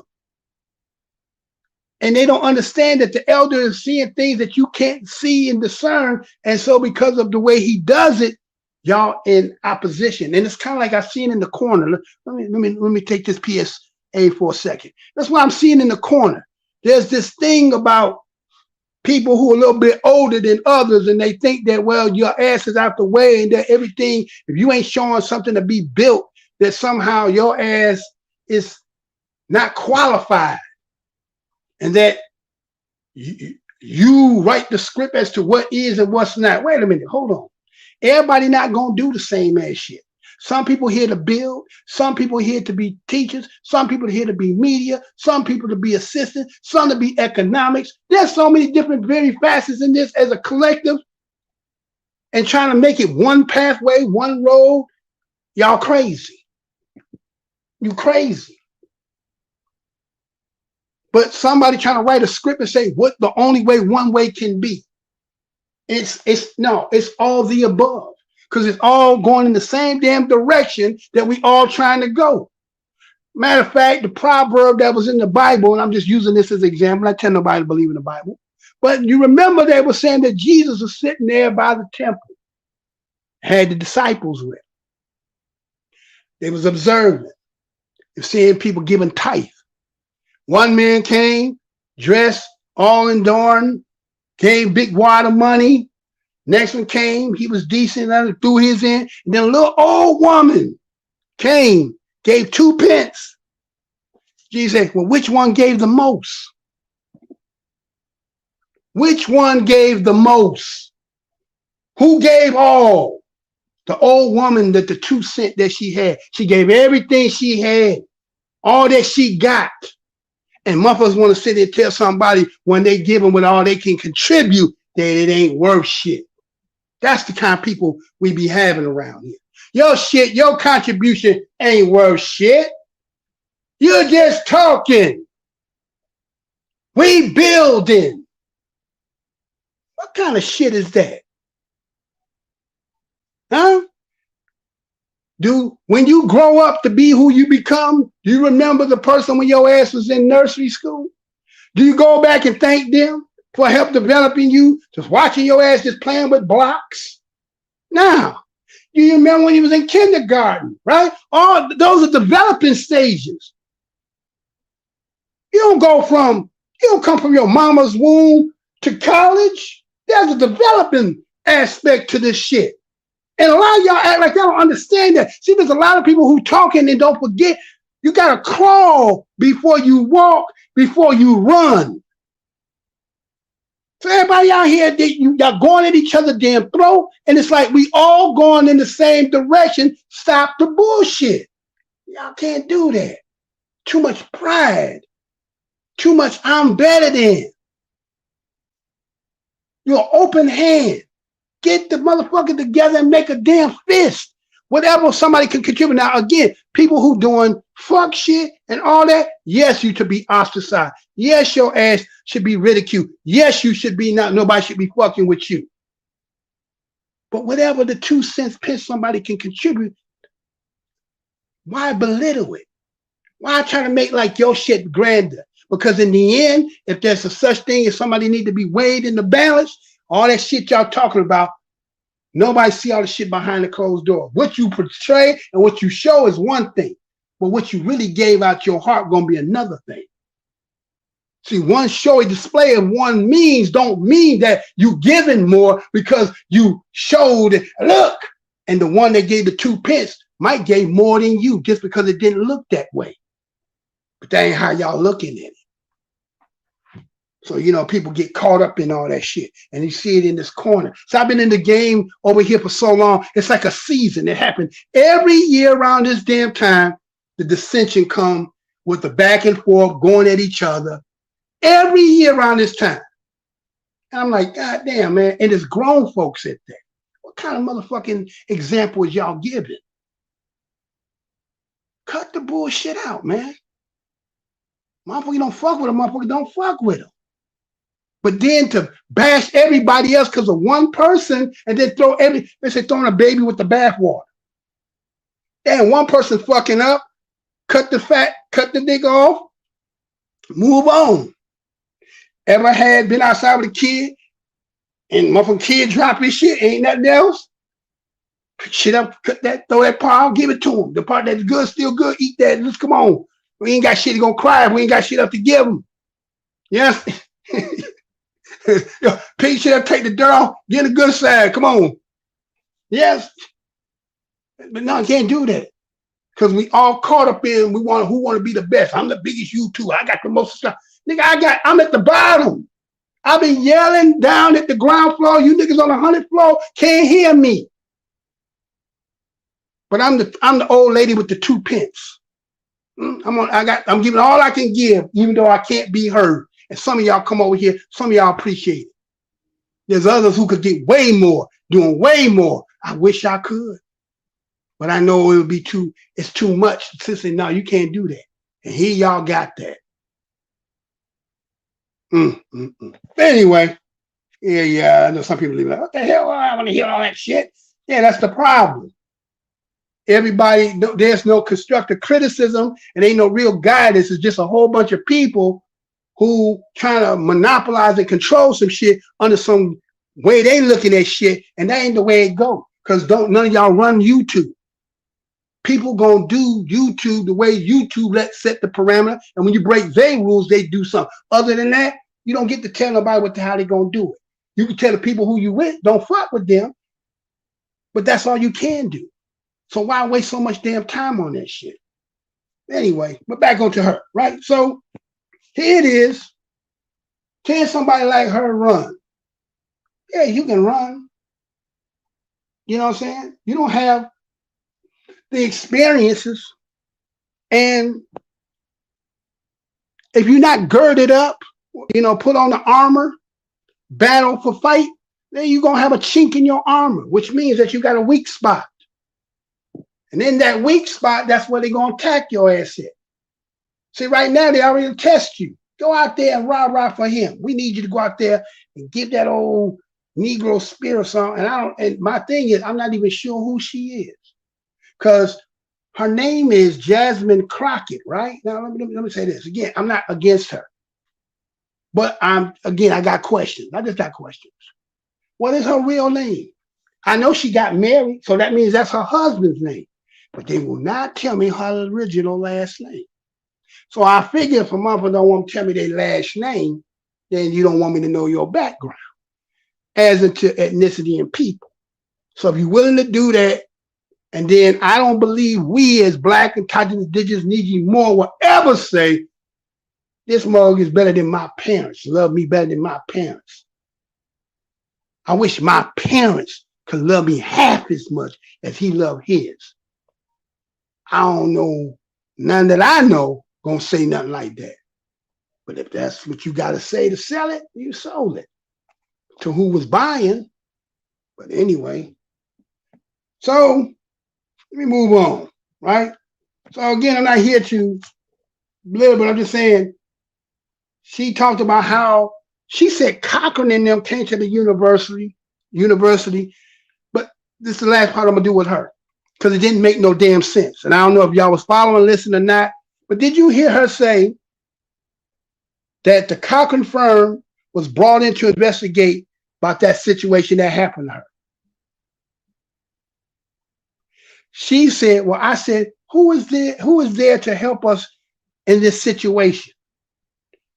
And when we never got to the bottom of it, who had done what they did, remember she said they carred her, scratched her car up, or they scratched the car up with nigger on it. And then they would put in, what she say? She said, Jack the Ripper letters. Jack the Ripper, okay. And they were putting them in the mailboxes, right? Then she said something that just was in left field. She said something to the fact that the comfort level that I got to see her, that she was there to be my champion. And I'm like, where'd that come from? What are you talking about? She came in there to be the champion. What are you talking about, right? Right? And that's what interest, the initial peak in my interest. And then when I found out when going to law school, you could make a lot of money, I said, that's it. What? Fake it till you make it. Fake it till you make it. And then we wonder why we don't be having representation. See? I mean, okay, you don't know nothing about racism. It never happened in my life. But normally, if you cut from the cloth, you'll be saying your history. You talk about your people, the struggles, and what happened in the personage. You don't say none of that. So I have to say, well, who are you? Who are you, right?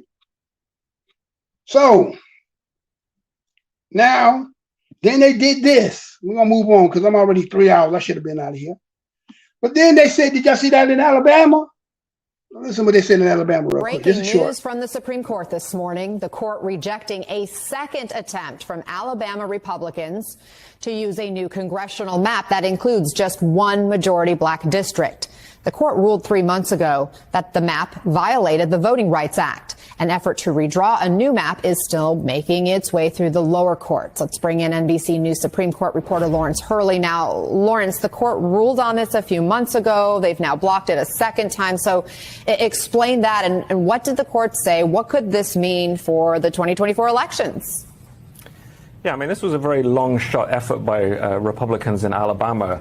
It never really seemed very likely that the Supreme Court, after issuing a big ruling just a few months ago that reaffirmed a key provision of the Voting Rights Act that said Alabama had to go back and redraw its maps because it discriminated against Black voters, would suddenly change its mind 3 months later when Alabama Republicans had drawn a new map that still didn't allow Black voters to have a second majority district in the state. So, there was no comment from the justices today. It seemed like, they were never really entertaining this with any great seriousness.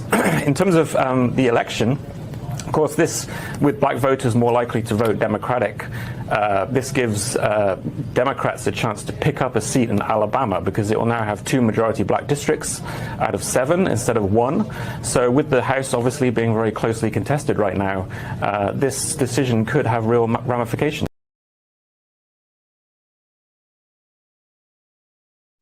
So they talking about the congressional map that's in Alabama that looks like there should be another congressional majority all Black district, but they seen that they won't want to give it, right?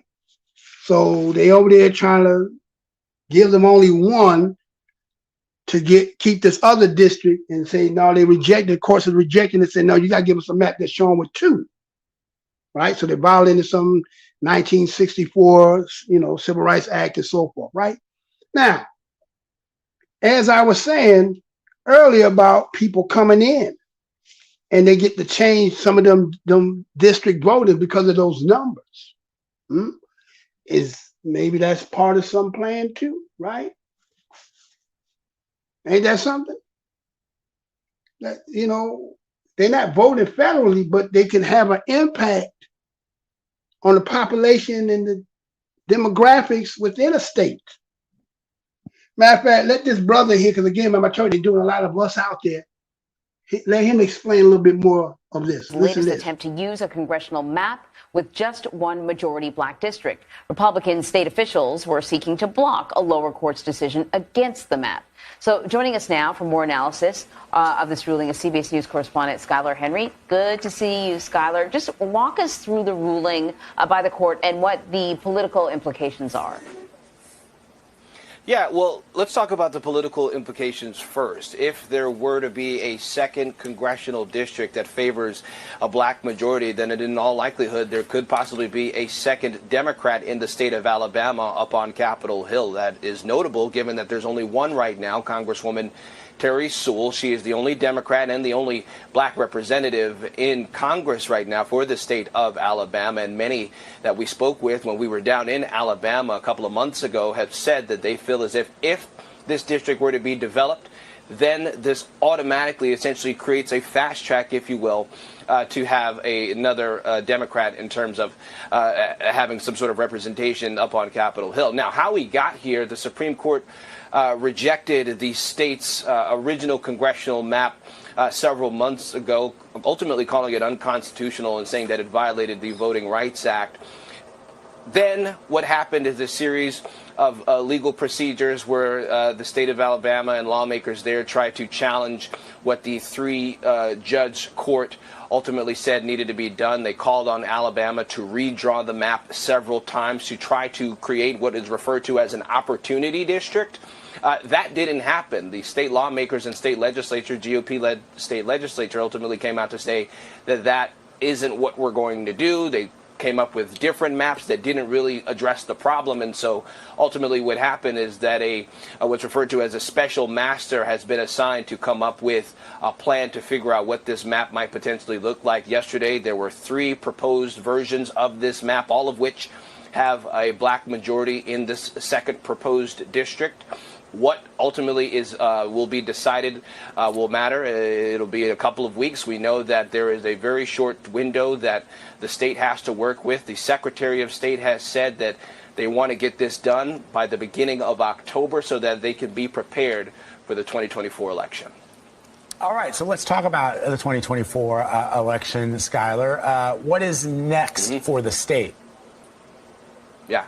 So, well, the state and, for that matter, the other side has an opportunity to push back on this. They have until October 3rd to challenge what we saw today. They kept it, the Supreme Court kept it relatively short, relatively brief, a one-sentence refusal that the state put out there saying that they want to try to extend this and try to push this back further, but the Supreme Court ultimately said no, the special master can continue to do its work. Why this matters, Vlad, is when you take into consideration what's going on in the House of Representatives, where there's that razor-thin majority for Republicans in the House. I believe there's about 4 or 5 seats that the Republicans have in terms of a majority. Every seat counts, and if there were to be a second Democrat in the House, that means that the Democrats would have one more, slowly but surely chipping away at that GOP lead. So, of course, Republicans want to push back on this as much as possible. We've heard from people down on the ground in Alabama that there is the likelihood and possibility that they could try this case again in front of the U.S. Supreme Court with hopes of trying to sway Justice Brett Kavanaugh, who sided with the court's liberal minority in this, along with Chief Justice John Roberts. If that were to happen, that could certainly be interesting, but it appears as if this is already set, if you will, to try to at least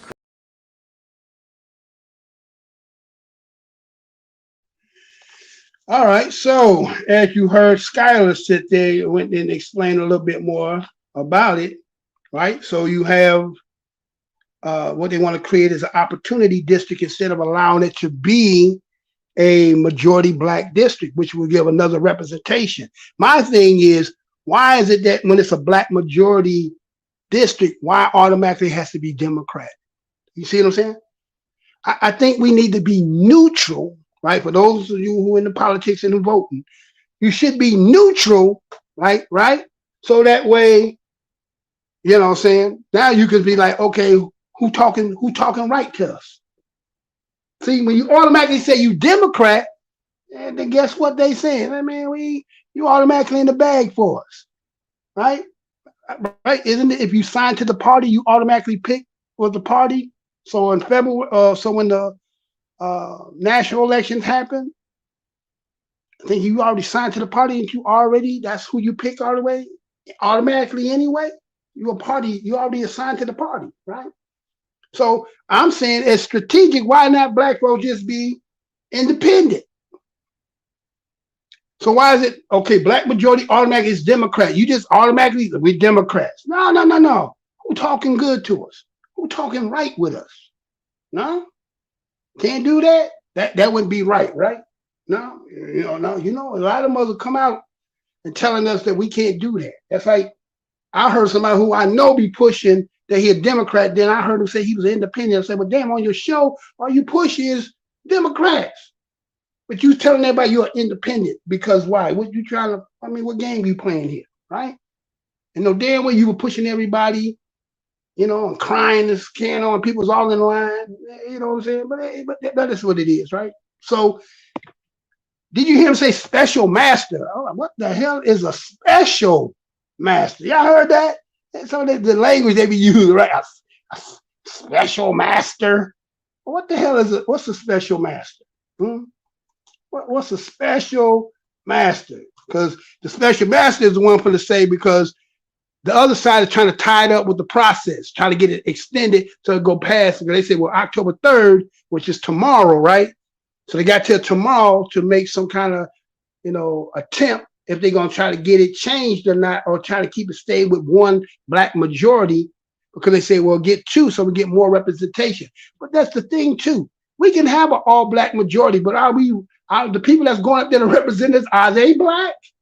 Because, there's some people say it's not about color, it's just who represents, who's going to say and do what, anybody say any damn thing to get your ass to vote for them, but then when they get in there, am I saying that somebody of another persuasion that is probably representing the district that is all black, that be somebody else? Again, it's the same thing as asking somebody to go fight that ain't never fought before, right? Who never been in the fire before, who's still green and new. They may know the verbiage and law. They may, be good at all that. But if you just don't know how to fight, a seasoned dirty mug in the game gonna get you every time till you go through enough rigmarole to start figuring out. Then that's when you get in your sparring and you learning how to fight. But we need somebody already seasoned coming in because you're already behind, right? So you say, well, what the hell, a special master? And I was like, what the hell is a special master? But I try to figure out what that is. But whatever that special master is his job to come in here and say yay or nay whether they should get two or not. And so it looked like people trying to fight. Now, when you go look up, but I noticed since I went and did my research on this, you can't see what I'm seeing now. When they talk about them congressional states, there's 400 and I think it's 430. Is it 38? I think it's 438 congressional states. Black people got 26 majority black states. Hispanic got 37. Asians got 2. So what does that leave the other ones with? Huh? They don't even tell you their number. But I guess if I do the math, 26 plus 37, that's about 63 plus 2, 65. 65 minus 38 is about, what's that, 373? And wonder why everything is slanted in somebody else's favor and always getting, and you ain't getting nothing. Matter of fact, I advise any of y'all, when you got time, go watch the council over in Detroit. You'll learn a whole lot about how shit go. If you knew and don't know about, that's a good place to go and watch how, because they had the water, right? And they still been fighting, and then they got all that, a lot of stuff they tearing down. Still black folks still over there. And you can see the process that's going there, and they're getting better. I done told some of y'all before, but it's been a real entertaining, very educational, and it'll help you to start looking at politics from your local level.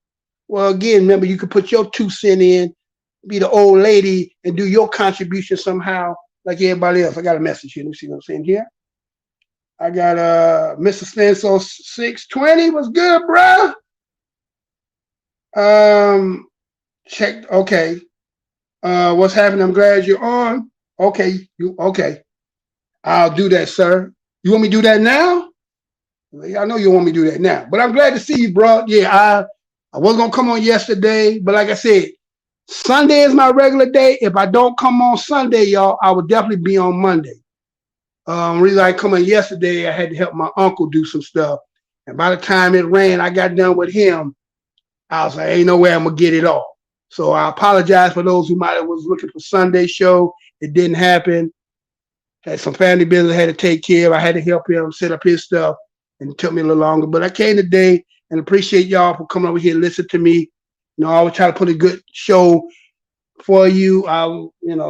Things I see over the week that y'all might be at work and doing stuff, and then I'll just compile and I'll come over here and tell the best I can. So I appreciate you and everybody else, We Boogie, all them, everybody who's been here. Thank y'all so much, and those who've been giving likes. Now,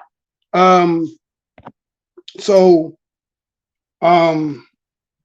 with the special, with the Alabama, so with the Detroit business, like I say, you can go over there, you can learn about politics, you can see a seasoned councilman and what he's battling against, and the tide has changed. See, if you come now, you're gonna see the work he's been putting in, because prior before now, everything, they was locking him up, throwing him out every meeting, and it was just like, you could just see what it was. But he's, saying, we're gonna stay to fight. We're gonna do the long game. You know what I'm saying? Sometimes in the process, you're gonna win. See, I've been down here fighting. I've been staying this course. Most motherfuckers would have quit. I'm in it for the long haul. Whatever that gonna end up being, it shall be. If the last shall be first, then I will have my day. If not, hey, I fought the fine fight. That's all I can say. You get what I'm saying? So I appreciate that, but go over there. If y'all got time, I think they on vacation right now. Okay, bruh, I appreciate that. You don't want me to put that on the screen, do you? Because I put you on the screen. I got your message. I'm seeing you. So if those of you, when you got time, just go over there. It's you can see the 810 show. That this Detroit, as our people that's over there fighting. Because you got to remember what happened in Detroit, right? And now they, trying to allocate the ARPA fund money, trying to get them to have. So it's a lot of processes that you can learn if you don't really know a lot. And this is a good school for wherever you at. Maybe you can start getting involved, because those people who believe that politics is the answer, but again, but we see what's happening. As I told you, Hispanics got 37 districts of majority, and we only got 26. Remember, we've been here longer, right? So it's just kind of strange. But now, let me show you. Now, Ken, that's that Alabama with that district and then with that map. They don't want to change it up because they don't want to give no more representation when it comes to Democrats, right? But like I said, as black folks, should we automatically be Democrats, or should we be neutral? And then, a motherfucker got to propose to you. Motherfucker got to lay something at the table with you. Because we've been really just giving our shit away just because like, okay, like I said, when James Clyburn was saying, oh, you know, they're gonna vote and they can't afford to stay home, right? It's like automatically we supposed to be in just like Joe Biden. Well, you ain't black if you don't vote for him. That was disrespectful, right? Even though I believe we didn't vote for him any damn way. Again, like I said, we was at home with Liquid 19. Again, I don't know if you got a mailbox on your block, because I don't. And if I got to go to the mailbox, it ain't right here. You get what I'm saying? So at that time, I mean, who got the package to mail in the first place? And then you have to say, okay, well, if you say 75 million to 72 million people voted, and a lot of that was mail in and with the regular damn mail. Come on, y'all. We ain't that slow. We might be a little slow. We ain't that slow, right? And then we seen some of the stuff. So it's like, okay, but guess who got to hold the bag? They threw it back on us. Look, see, look, this what he doing. This, y'all put him in there. And you got some of them brothers out here, they love to put that on us. They put him in there. This is the game. Now, let me show you as I get to this part. Let me show y'all something. Hold on, man. Did y'all hear this woman? Did y'all hear this woman? Hold on. I hope that music ain't playing. Is that music playing?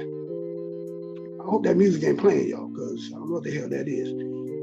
Look at this woman sit here. This Sleeping in yeah, I that damn music. Look at that shit. Okay, and just to understand, like, when, you know, you're telling me, like, sometimes, you know, people coming through are, you know, they have gang tattoos, and they have the tear, tattoo on the part. Like, I'm not sure. Maybe that everyone knows what tattooing a tear on your head on your face means. I visited. It's not good. It's not good. I visited. Just nonstop. I visited the facility here in Eagle Pass on Monday, and there was a guy that had face and neck tattoos, fan tattoos, and he had teardrops. And a teardrop is when you kill somebody. When you kill someone, and then you wear it as like a badge of pride. You're like actually happy that you've killed someone, right? And you want people to know it, right? And when someone like that comes through and they say they're an asylum seeker, what do we do? So I'm in there, and I asked the Border Patrol chief. I mean, we're talking about basically a serial murderer. Because he has multiple serial murderer and proud of it. Yes. This is not somebody you want babysitting. No, subtle. No, not at all. Okay. And so when I asked the Border Patrol chief, I go, hey, what's up with this guy? Yeah. And he asked him in Spanish. He goes, hey, have you ever been arrested before? He goes, oh, of course not. And he's like, no, I've never been arrested. And so the Border Patrol chief said, he goes, we do not have records from people from Venezuela. Sure. So we can't track, unless they were arrested in the United States, we really don't know who some of these actors are. Many people you'll see are fleeing. We really don't know who some of these actors are. Yes. All right. Did y'all hear that? That was an interview by Elon Musk with some of them down at that border. And he was talking about how sometimes people who coming in to seeking asylum, coming across that border, and they be having the tattoos with the teardrop. And he said they come from Venezuela, and their system don't have the records to know whether they got a criminal background. But they say all the stuff that they got that comes with in the territory of, when it comes to gangs and criminality and that stuff, and, some of the markers that show the work they done put in, and they get to still come through. But did you catch that last part he said? I played it a couple times. He said, actors. I said, what did he say? Actors. Did y'all hear that? You want to hear it again? You want to hear it again? He said actors. Wait, what are you talking about actors? What are you talking about actors? Let me play that one more again. Listen. Yes. Okay, and just to understand, like, when, you're telling me, like, sometimes, people coming through are, they have gang tattoos, and they have the tear, tattoo on the part. I'm not sure. Maybe that everyone knows what tattooing a tear on your head on your face means. I visited. That's good. It's not good. It's not good. I visited. Just nonstop. I visited the facility here in Eagle Pass on Monday, and there was a guy that had face and neck tattoos, hand tattoos, and he had teardrops. And a teardrop is when you kill somebody. When you kill someone, and then you wear it as like a badge of pride. You're like actually happy that you killed someone, right? And you want people to know it, right? And when someone like that comes through and they say they're an asylum seeker, what do we do? So I'm in there, and I asked the Border Patrol chief. We're talking about basically a serial murderer. Because he has multiple serial murderer and proud of it. Yes. This is not somebody you want babysitting. No, subtle. No, not at all. Okay. And so when I asked the Border Patrol chief, I go, hey, what's up with this guy? Yeah. And he asked him in Spanish. He goes, hey, have you ever been arrested before? He goes, oh, of course not. And he's like, no, I've never been arrested. And so the Border Patrol chief said, he goes, we do not have records from people from Venezuela. Sure. So we can't track, unless they were arrested in the United States, we really don't know who some of these actors are. Many people you'll see are fleeing. We really don't know who some of these actors are. Being implemented. Yes. Yes.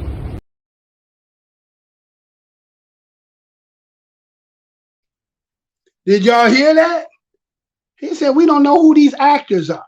Now, remember in the beginning, I told you, when we talk about the report from Iron Mountain and about stabilizing society and how war and making people, remember some of the things that we've seen, the images they got, wasn't a lot of people, but just enough to give the, like watching the basketball game. You got Marv Albert, you got the color commentary, and then you got the play-by-play man, right? That's what the media be doing sometimes. They give you the image, and it look like it's a lot, but he telling you what you seen, right? They telling you what you seen.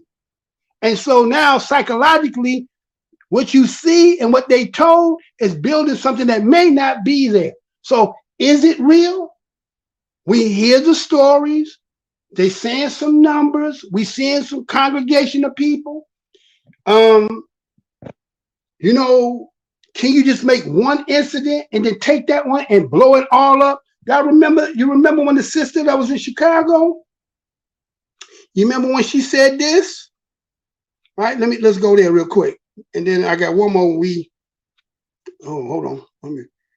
Remember when this sister, remember when they was in Chicago and they had the community meeting about that in South Shore, and then they were putting migrants into the schools? Now, those who are avid watchers over here, remember, about the Chicago school system, how many schools have been closed, right? So if they had that one school, remember how many I showed you had been closed? Why ain't they mention no more about those other ones, right? I'm just, food for thought. But remember when this sister came in there and she was saying this, right? Remember this. Okay, I'll hold on to the cards, man. When you hold on, y'all. When you ask your question, before you ask your question, can you mention your name so the folks know who's in the room? My name is Doris Lewis. Well, I want to begin by saying I am absolutely livid.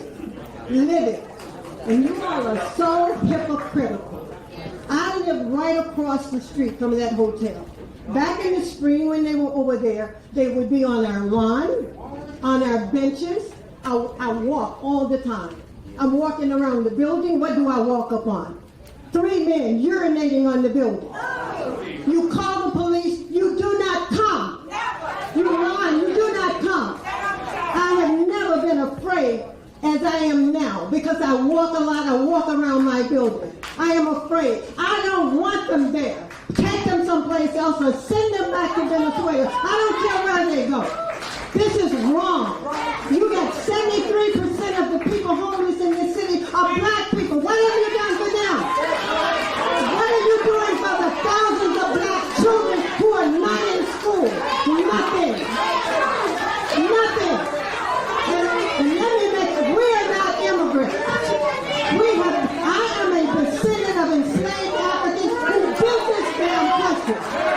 And they are not doing fair by black people in this city or in this country, period. We're tired of this. We are the asylum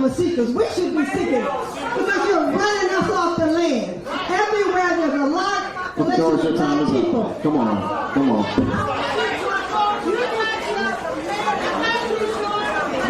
We got your message, George. We got your message.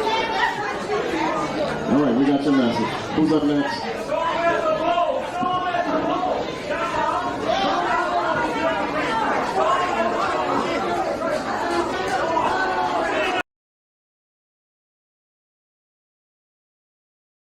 Right? So let's just say, again, a community that has some, okay, they got an incident, they got some over there, and because this became big news, this one situation can make the whole city is engulfed with that, right? You can take this one incident and make it seem like the entire city is in under siege, right? Think about that, right? Can make that whole one incident, take this clip, and then you talk about the crisis and all this and the tent city and all that, but you say you put people in hotels, the numbers that you're saying, 15,000, that wouldn't cause that much of a ruckus, would it? Would it? Now, remember, some of y'all told y'all last show, back in 2012, they had 300,000 come to Grant Park. I went out there that day against that 300,000 against the current. Everybody else was scared as hell to go outside. Yeah, I could have got whooped that day. I could have. I mean, imagine Bruce Lee fighting 300,000 motherfuckers. You gonna get whooped. You might take one with you. You know what I'm saying?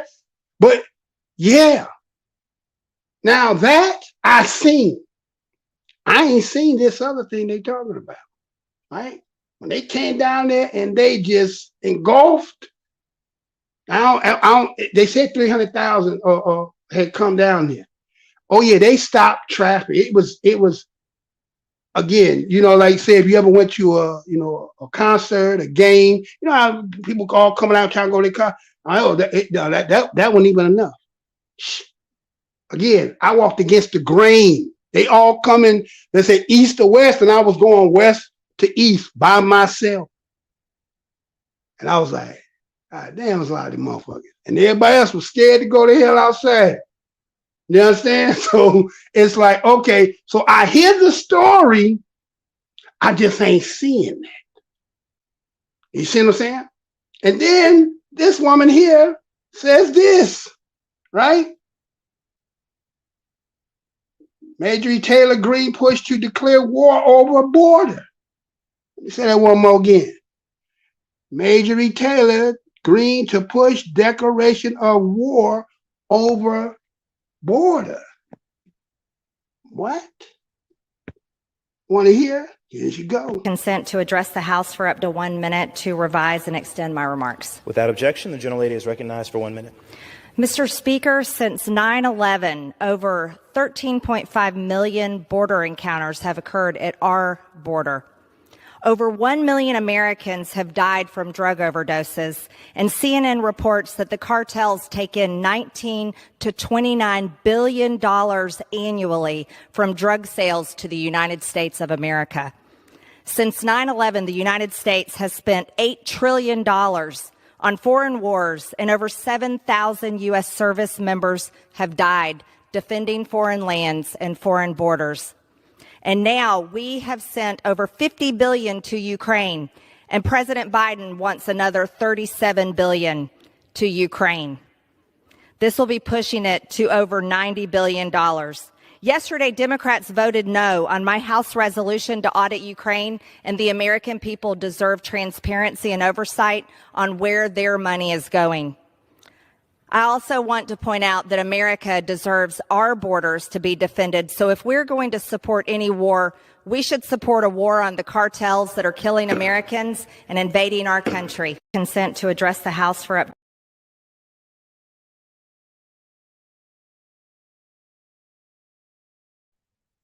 Did y'all hear that? Did you hear the number she threw out there as into $90 billion they giving Ukraine? Did you hear them numbers she was throwing out there? Do y'all need to hear that again? Now, she said that back in December of 2022, and then just a couple days ago, this is what this was talking about here. This, again, she just said this a couple days ago. She's pushing for a declaration of war. I don't think it's going to pass. But it says Marjorie Taylor Greene has announced she's drafting a declaration of war against the Mexican drug cartel. Speaking with Charlie Kirk, the founder of student conservative group Turning Point USA, on Real American Voice on Thursday, the Georgia Republican complained on the billions and billions of American dollars going to help Ukraine fight Russia invasion instead of defending the United States-Mexican border. Charlie told today in Washington, D.C., we have President Zelensky came to the Capitol today, of course, talking with leaders in Washington, wanting billions and billions of more American hard-earned tax dollars to go to a war in Ukraine, defending Ukraine's border, while at the same time Washington, D.C. is completely ignoring the invasion happening in our borders today. You heard in that. You heard her say. You heard them astronomical numbers she's saying. Green has long opposed American aid to Ukraine as well as criticized the Biden administration border policies. Her statement on the immigrant crossing the United States border, including campaigning them to Russia forces invading Ukraine, has sparked outrage. She's announcing on your show that I would like Washington to realize who's our real enemy is to the American people, who's responsible for the 300 Americans dying every single day from fentanyl, who's responsible for the multi-billion-dollar human trafficking and drug trafficking industry that's directly affecting the United States of America. And there's more to that, right?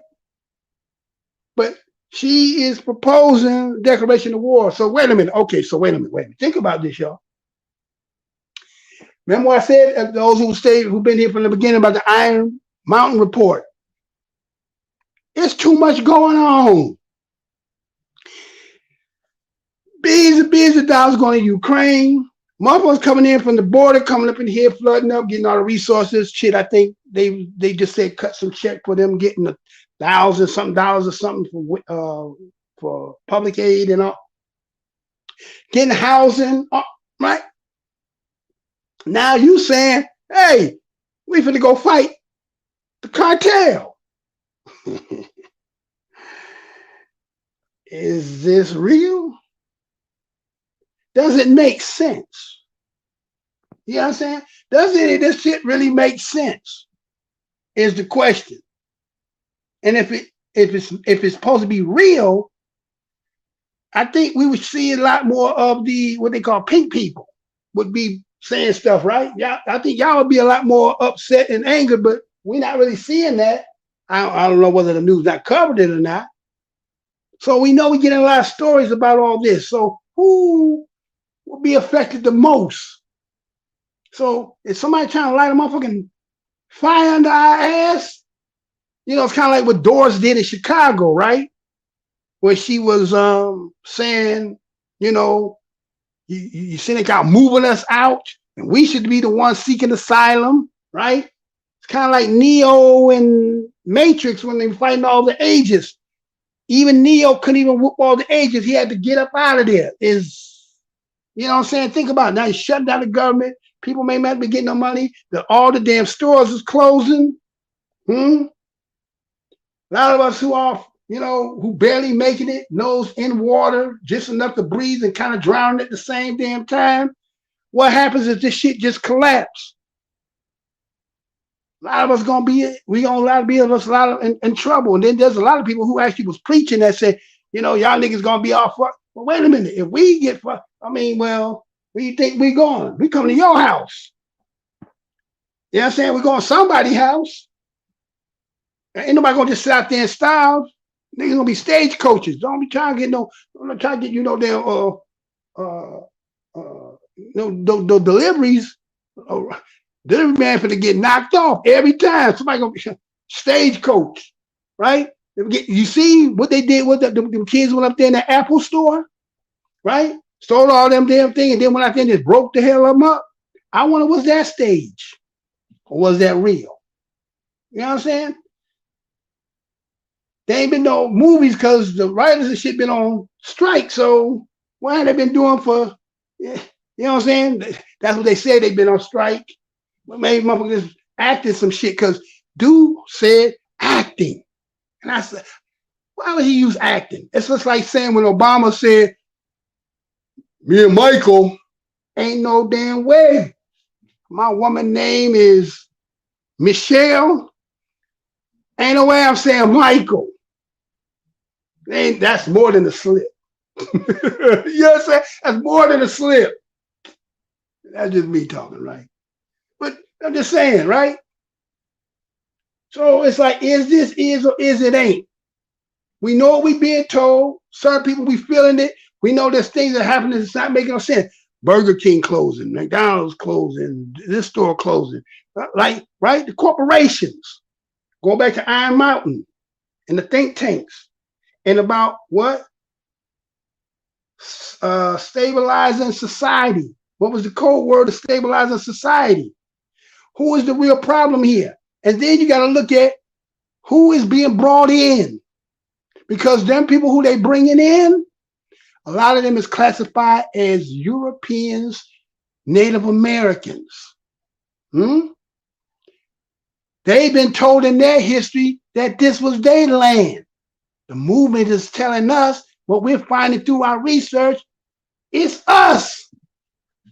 So it's a showdown coming.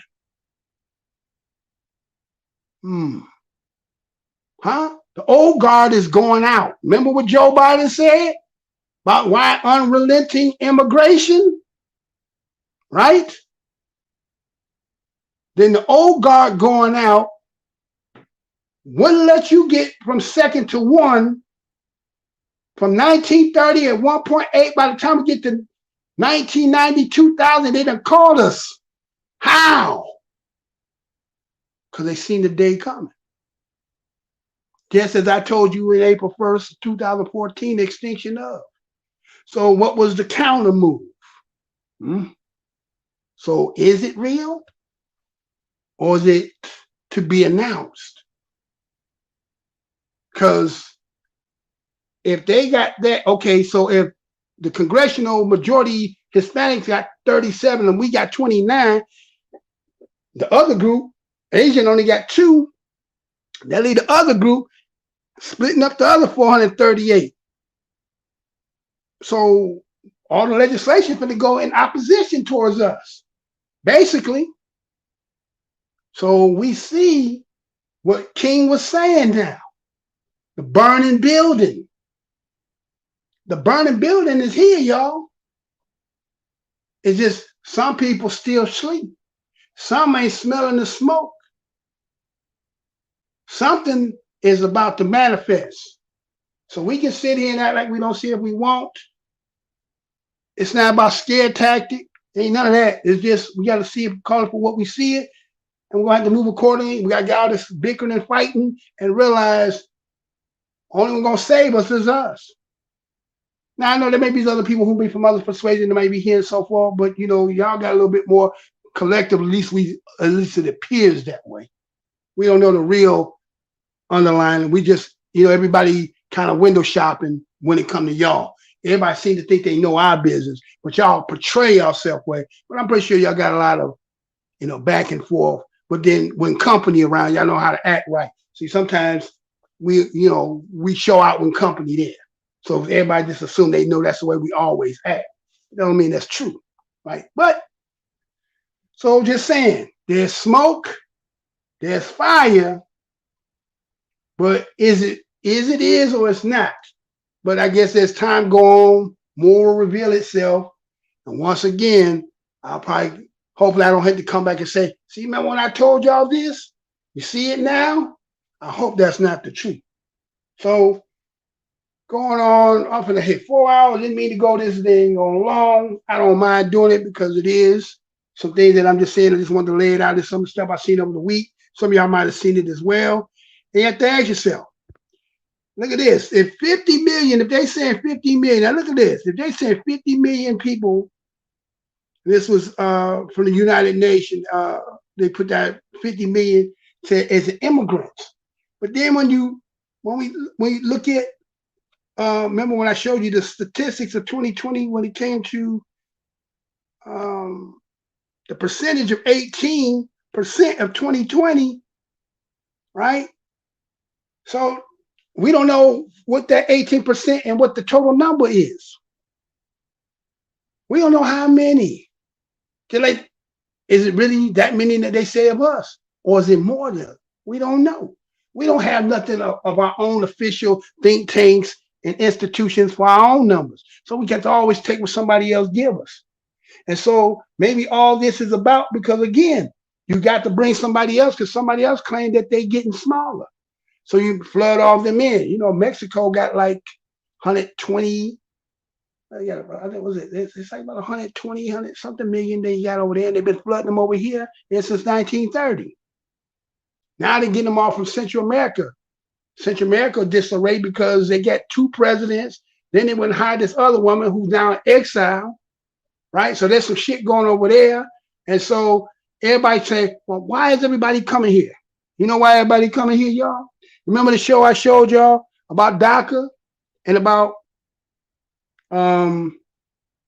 if you born by 2000, no, if you 31 years old by was it June 2000, what was it, 2012? So if you're 31 and down before by 2012, you can come here. That's the criteria. You can apply for DACA. You make sense now? You can apply for DACA. So that means somebody who would be today, okay, 2012 then, 23, they can be 42 years old, still come here and be able to apply for DACA. But they got to go through that trip and all that stuff they're showing you, going through the waters and all that stuff, right? So you're seeing a certain demographic of age coming, right? Because they all can qualify for DACA. DACA's still in the process of going to the Supreme Court. Remember, they just gave the temporary protective service. What about the mother just got here yesterday? Got protected. Gonna be at least to 2025 with protection. That's all you need, and to get in and get in that citizenship, right? So it's something going down. And I told you maybe it has something to do with the fact that the movement of saying you're indigenous to the land, they've been talking about reparations. Can't deal with that. Not gonna deal with that. So it's like, okay, what's the plan then? Well, you know, put you in such a situation, you ain't got no choice. Right? We use a lot of our women with children in these courts for eviction, becoming homeless. Black men at a certain age, you might say you ain't gonna get no job if you're 40, right? Certain places you already considered a senior citizen at 40, right? You know, the younger group, you don't see it as right now. You kind of it's just everybody coming in. Remember I said about what they call it, the lost and found. Well, they remember they try to label this an immigrant nation. But we still here. Remember the 100 million was there back then. They didn't get rid of the 100 million.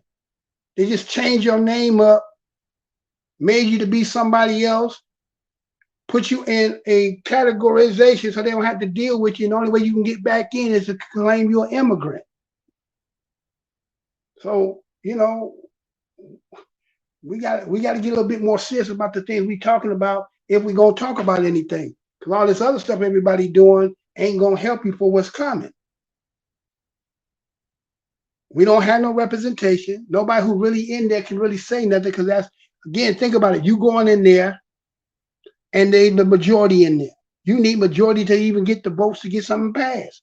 So you just in there for just show a display. You're not in there to do anything of no change because they're never going to go against themselves.